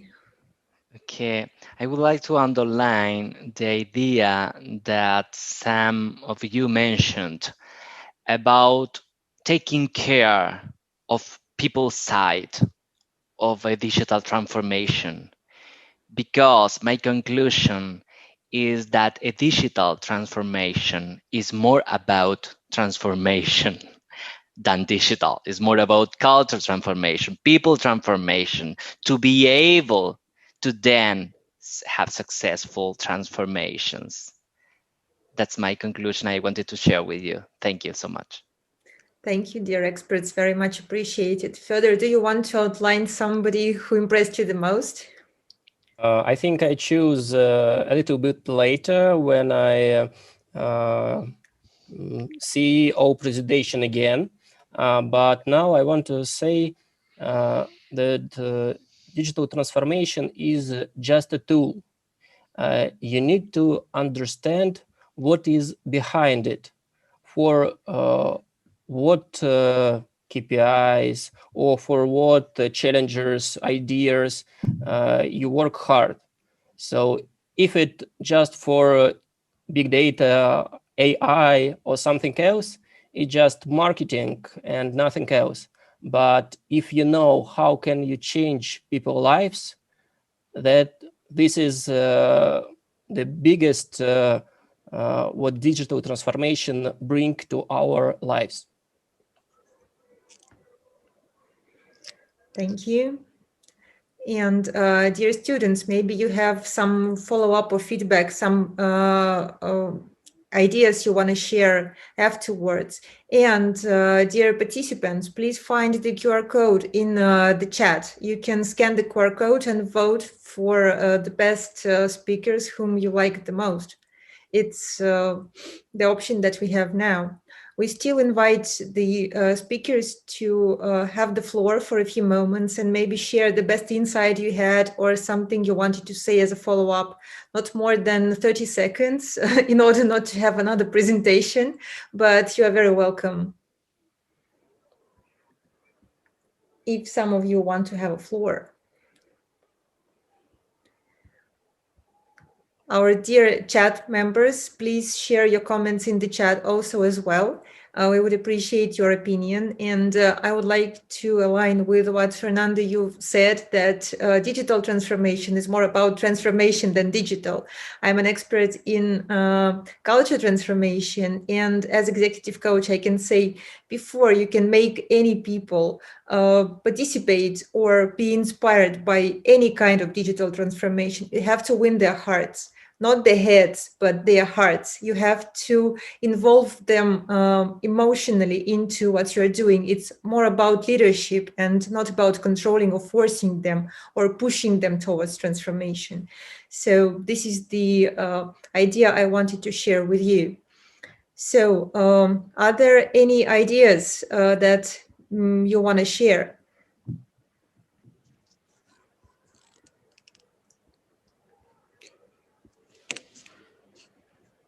If you don't mind, I can comment while there are no more comments. So what the session is the digital transformations, and I agree that there are two topics of the digital and transformations, but relying to today's practice and relying to today's entrepreneurial aspects in the business development. I would prefer more, and I would recommend more students to focus and follow up the ideas in their research to the creation of these sustainable business models, and the business models that are generating and reproducing the sustainable growth of the market value and capitalization. So there is a very critical moment of time for the business when the entrepreneurs coming more for the cup, for the market value, and less to the profitability. And in this topic, there is a very serious change for the business models. And what I would recommend to the all participants, I know they are having different experience from different programs and in work further, but to pay an attention to this factor.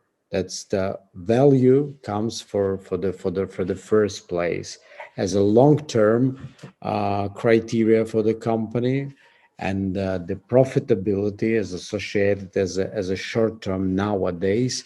That's come for this position number 2. And in these digital transformations and this analysis and these presentations, I'm expecting to see more analysis of this aspect, of the aspect for the long-term value creation. That's my wish and a kind of advice for the students for the further researches and for their further business focus. Thank you, Emil, for your inspiring speech. And I would like to invite our experts to share the voting results. And I kindly ask all the participants who are here with us in chat, please download the QR code for the voting, and please vote for the best speakers. The best speakers, we will have a surprise from me, and further, we have something, hidden that we hope you will enjoy, and we are looking forward for the results of voting. So once again, those of you who haven't had the chance to share your opinion on the best speakers of today's digital transformation section, please download the QR code and vote for the best speakers.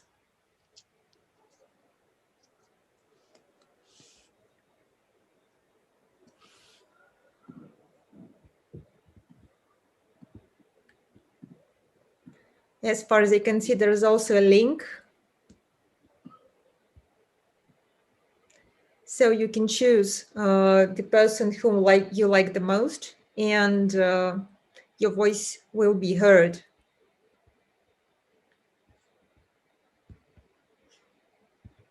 It's not difficult, so we'll give you a moment or two to follow up with the link and voting. And dear students, you have the floor to share your ideas.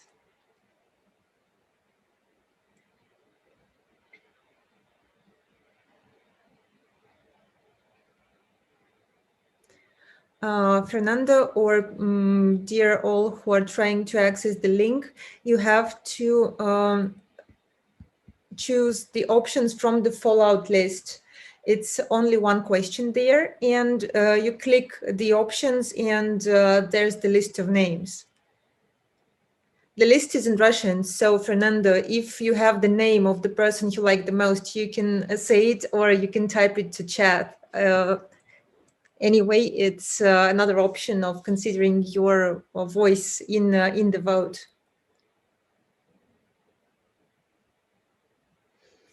Okay, so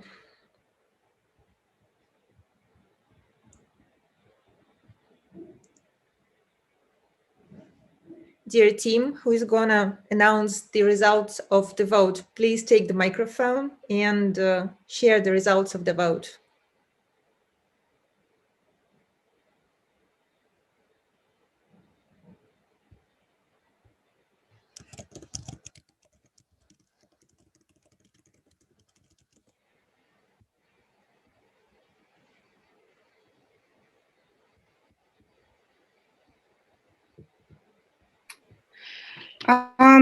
Hello, everybody.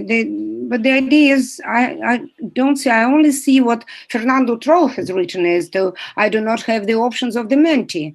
Everybody else, do you have the options? Have you copied the QR code or the link? If you did, there is a list of names of the speakers from this session. Please rank them and we will announce the best speakers, please. Everybody, you are 38 people here, please rank the speakers using this link or QR code. Sorry. He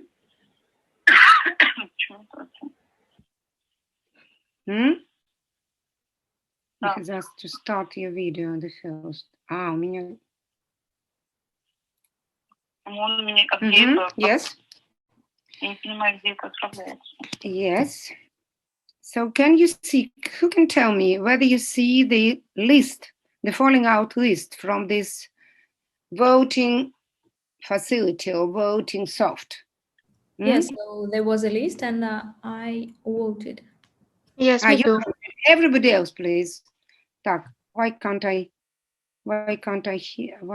see it? Marianne, can you see the voting? Who can see the voting?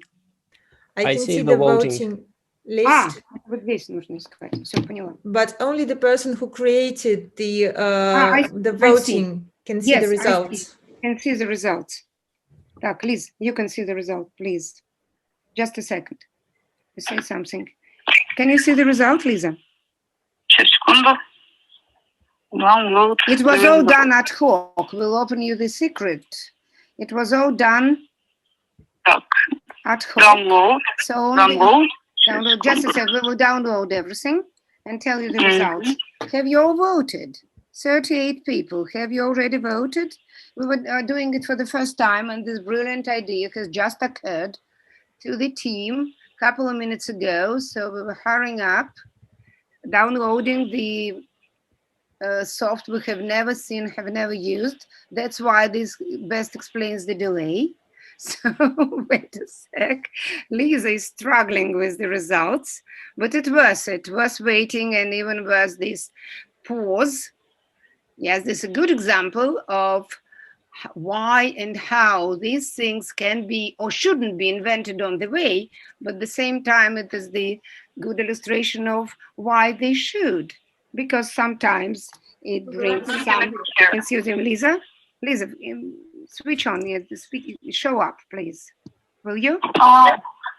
So give me a sec. You show up, please, and we will give you 2 secs, because we are determined to finish this and to finalize this. That's why we will wait for. But in meantime, probably Mariana will explain what will the best speakers get. We'll leave it a surprise before the announcement. We will be silent, and we will not say a word. Yeah, please, we'll keep silence, minute of silence. Lisa, are you finishing? Forgive us. Yeah? Yes, okay.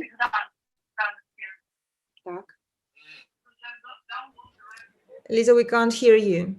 So, Lisa, where are you? Just a sec. Lisa. Just a sec. Elizaveta, we can see you, but we can't hear you. I can't even. Lisa? Lisa, switch on your sound. What's wrong? Lisa had a brilliant session today. She was the moderator herself. It was a brilliant session. Probably she just, no, Lisa, she will, Liz, what's wrong? Probably she will, I will switch her on from the telephone. Just in the meantime, I would say that I sent my vote through the chat for Alexandra. Oh, yes, for Alexandra. We can so see you can count, you take in account, okay? Yes. I know. Lisa, we can't hear you, you see? For some reason or another. Everything is... Aha, сейчас я включу. I will switch Lisa on through the telephone. Please say something. So hi, everyone. Can you hear me? Yes. So to see the results, you can download the last file. So the first place goes to Kira Kaluzhnaya. First place goes to Kira Kaluzhnaya. Okay, we will do it like that. Lisa, speak into the telephone and I will re-announce it to the session. Okay, the first place goes to Kira Kaluzhnaya. Congratulations. Lisa, go on. The second is Dmitry Halavsky.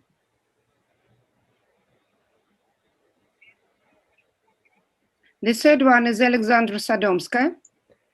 And please add one voice to Alexandra's count. The third, Lisa, if we add one voice to Alexandra, is she still in the third place or will they change the result? Because Fernando voted for Alexandra from where he is, from his far away Western Hemisphere. Will it change? Lisa, plus one vote to Alexandra. Is she still the third? Just as she will re-downloading the ranking. That's the true example of digital transformation and its impact to human relationship being experienced online. Yes, once again. Some technical interventions. Once again, number one, Kira. Number two, Dmitry. Number three, Alexandra. Go on. Number four, Anastasia Korotchenko.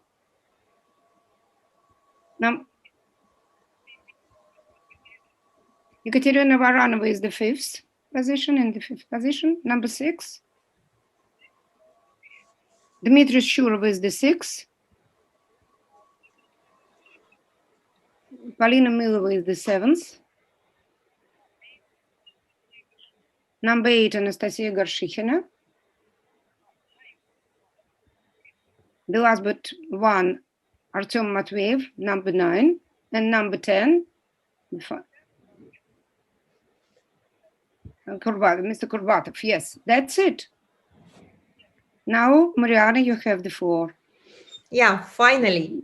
Me and Fedor, we've prepared a surprise. So amongst the 3 leaders who are Kira, Dmitry, and Alexandra, we want to have additional test, and the winner would get the mentor session, 30-minute mentor session from either me or Fedor, and it will be on your own choice.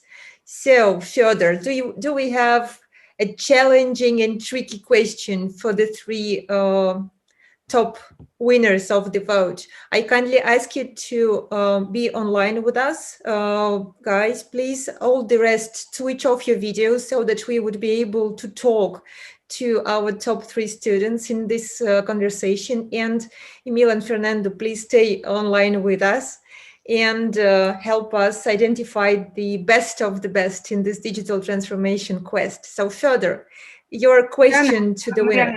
May intervene a second. Probably will have, because it was such a contest, one person has one session with you, one session with Fedor, at least 2 people.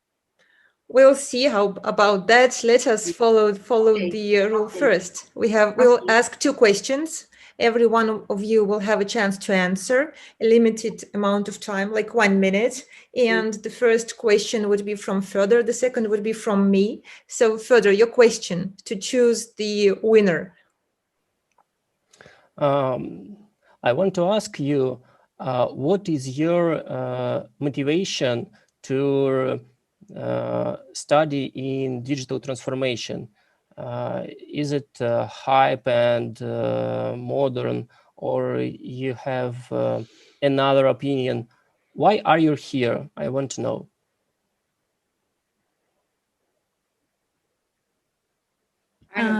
Yeah, I can start, I think.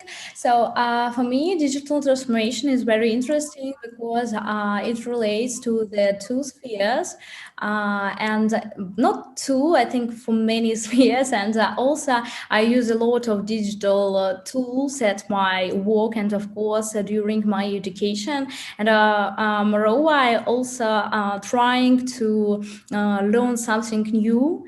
And for example, some digital marketing spheres, different marketing courses. So I really want to implement these knowledge at my work. So, and I think that digital transformation is our future, of course, because we all are now here. So it is our future, I think. Thank you. And Dmitry. Yes, of course. Personally, I think too, and I agree with Alexander that it's our future and we will live in this future. And we should educate this future and find our place in this sphere, because we don't stay in one position. We always try to develop ourselves, and digital transformation is our next step, where we should find our way and try to do our best to be the best. Thank you.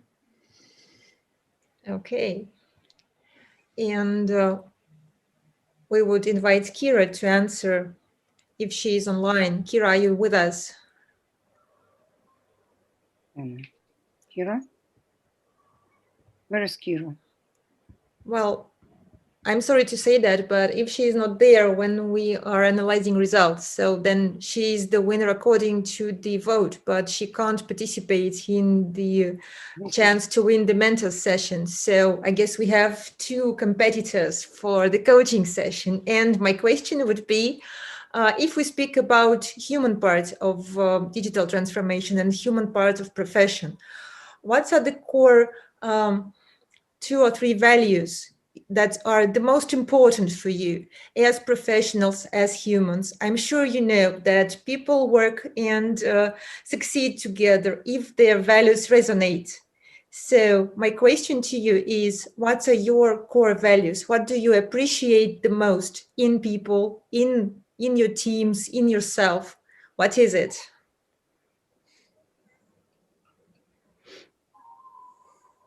So I will start. So it is difficult to say, I think, but for me, it is very important if a person has a responsibility, openness, I think, and honesty. So I think it is my top 3 core values. But I think that all people are different, and we should try to find different approaches to them. And I say it as a HR manager, I think. So, but for me, these 3 values are the best. So thank you for your question. And I think that the best core value that today for people, it's important to be honest. First of all, with himself, to be honest with ourselves and understand what we want for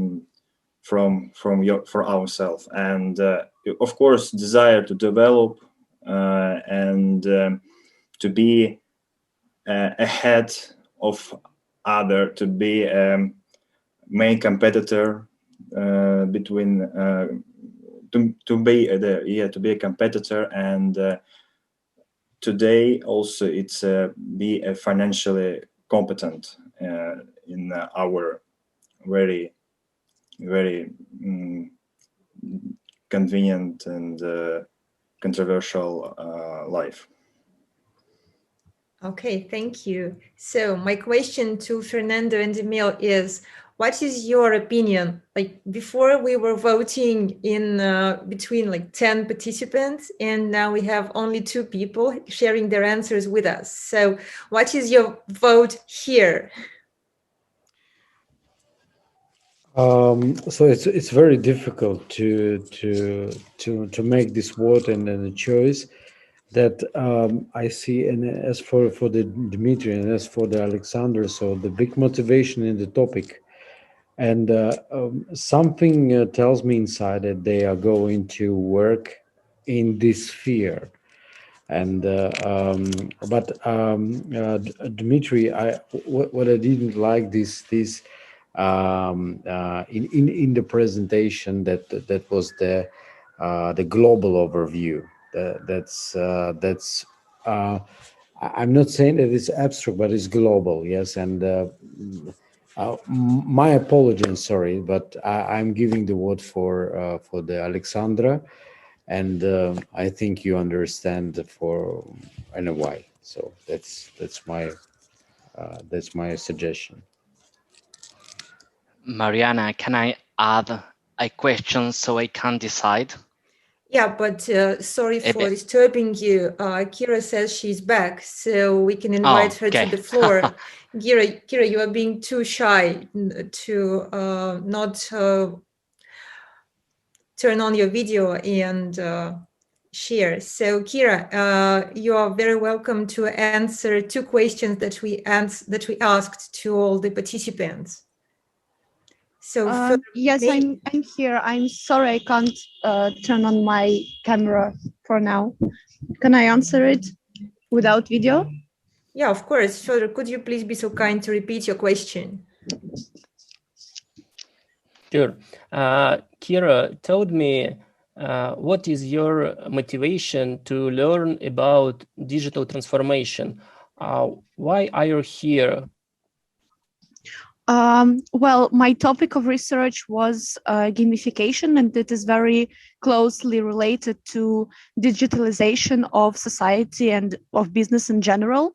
I am quite interested in this topic because more and more people come to the conclusion that gamification is a useful tool, and people are trying to adapt this tool to digital media.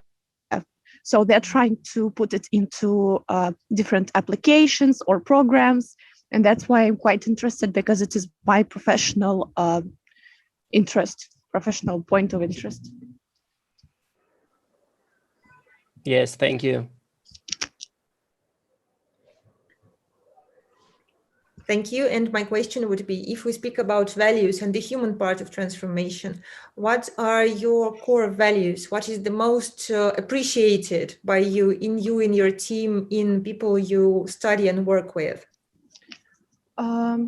Well, I would say that my values include, how would I put it, curiosity. So being curious about the world and about new trends, about new people that you meet. That's what I value in people most, that they question new agenda, they ask questions. That's why I'm quite interested in people around me, and I value it in myself and in other people as well. And that is why I'm quite interested in science as well, because this is one of the core values of science, curiosity.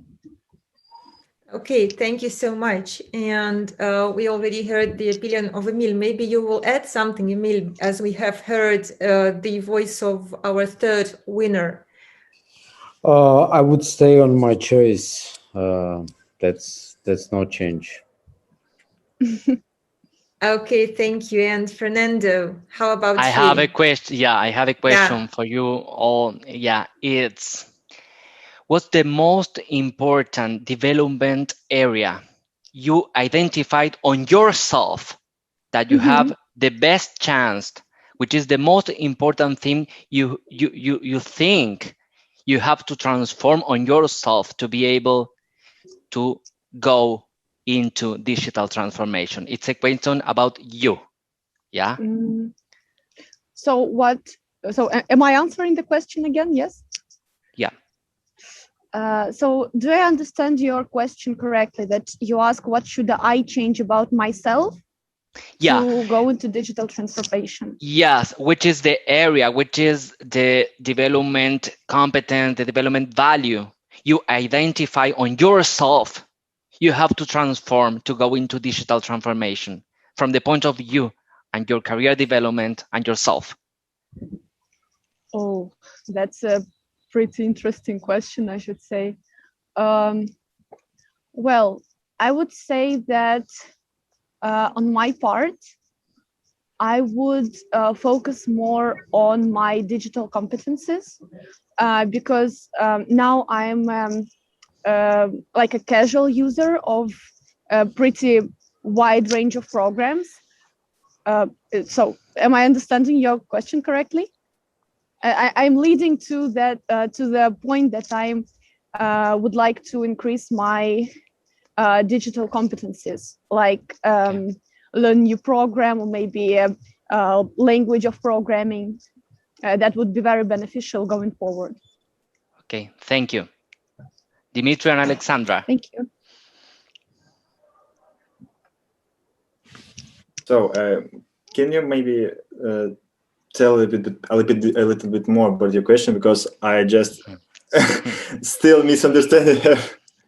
The question is, from your point of view, looking at yourself, which is the main development area you identify on yourself in your profile that you have to develop to go into digital transformation and help organizations on digitalization from the perspective of you, of what you are. Yeah. So personally, I can say that even before this conference, I don't want to make it 100% my life with this digital transformation, yes, and work with it. And but I actually understand, and I can say for sure that I will continue this topic to develop myself and to be ready to in this global sphere to prepare myself in this digital transformation and never stop, because if we stop, we won't have developed at all. Okay, and according to these development areas you mentioned in yourself, which is the most important you feel you have to develop? You have more opportunities to go better. In which one? I think today, if I also again understand you, it's some service that we can always help people in difficult and in different spheres, and this service, because why about Amazon? Yes, I speak because Amazon is the biggest service today, and we will always firstly try to make a service. We appreciate this service, and if we make a service that help people, we can help a lot of people. Okay, thank you. Alexandra? Yes, so in my opinion, so I think I want to dive into human psychology, I think, to understand more the values, the company values and the ambitions of people, and to select the right people for the right company. So I am interested in that psychology. Okay, this question was about awareness. Awareness level is the first step for learning. We have to be aware of our development areas just to then be able to develop. The more you have awareness, the more chance you have to develop yourself, okay? It's a difficult decision, but because one of my values is diversity, and I want to help organization to make more diverse ones, my vote goes for Alexandra. And that has been a really burning and difficult competition, because all the three winners are showing perfect answers and capability to fight for the first place. And me and Fedor have had a huge conversation right now in the chat backwards from the Zoom conference, and we decided to be fair to you. All of you get a coaching session. Alexandra, you get 2 coaching sessions, 30 minutes from me and 30 minutes from Fedor. And Kira and Dmitry, you can choose coaching session. There is still option of having a coaching session from Fedor and from me. So as Dmitry, you are in the second place. You have the Kira has the first place in the voting. So Kira, your choice is first. Whose coaching session do you choose, Fedor's or mine? I would choose Fyodor, I think. Congratulations. Thank you very much. I'm very glad to hear it. So, Dmitry, looks like we have a coaching session with you. And yes, I agree. Guys, we're all in the same chat, so we'll stay online. And I thank you all for this huge and very, very interesting competition. I thank all the speakers for their job, for their presentation, for their research and curiosity towards the topic of digital transformation. I very warmly thank our experts, Fernando from Argentina and Emil from Moscow. You've been here today with us, keeping this conversation and sections burning with challenging questions. And I really felt challenged by some of your questions, felt like, wow, what would I say if I was in the students and speakers' shoes? You really are capable of, challenging people. And thank you, Fedor, for being co-moderator with me and keeping this conversation really live. We thank all the people who've been here with us, both speaking and participating and helping and supporting in chat. So if somebody wants to say the last words and share something, the floor is yours.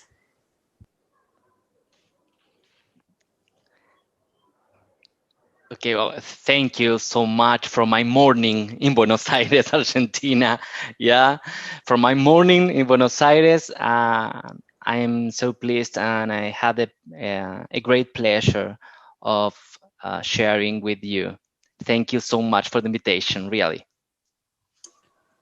Thank you very much, dear colleagues, for the very perfect organization and very perfect corporate style of the session and the conference. There is a big job, and that deserves a very, very good, very, very nice and the good supporting words. What I have as a positive feelings that okay, that's no matter, maybe it's wrong or right. That's not an exam. There is no a class, but there is an enrichment for sharing the opinions. And what I see really that the all participants, they do understand what they're doing, and they have a clear mind what they are planning to realize in the future. and they are very good in the topic that they are describing. More in detail, less in detail. That's specifics, but they are absolutely are in the topic. There is a very good sign, and I wish you now this presentation, this knowledge, continue to use for the personal capitalization increase. That's my wish for the time further. Thank you very much. Yeah, thank you a lot, our experts. Thank you very much for the pleasure, and congratulations on the victory to my students, Alexander, Dmitry, and Katya Baranova. You were great. Thank you very much for the pleasure as a teacher. Thank you. Thank you a lot too for your support. And I want to say special thank you to Irina and Yelizaveta, and especially for Yelizaveta for having this huge fight with a new tool, giving us all an opportunity to have this vote instead of, manual counting like in the last century. It was really a challenge. There was this huge chat going on behind the screen, and I'm happy it was successful. So good luck, everyone, and see you next year. Yeah, thank you very much. Thank you all. Thank you. Goodbye. Bye-bye. Goodbye.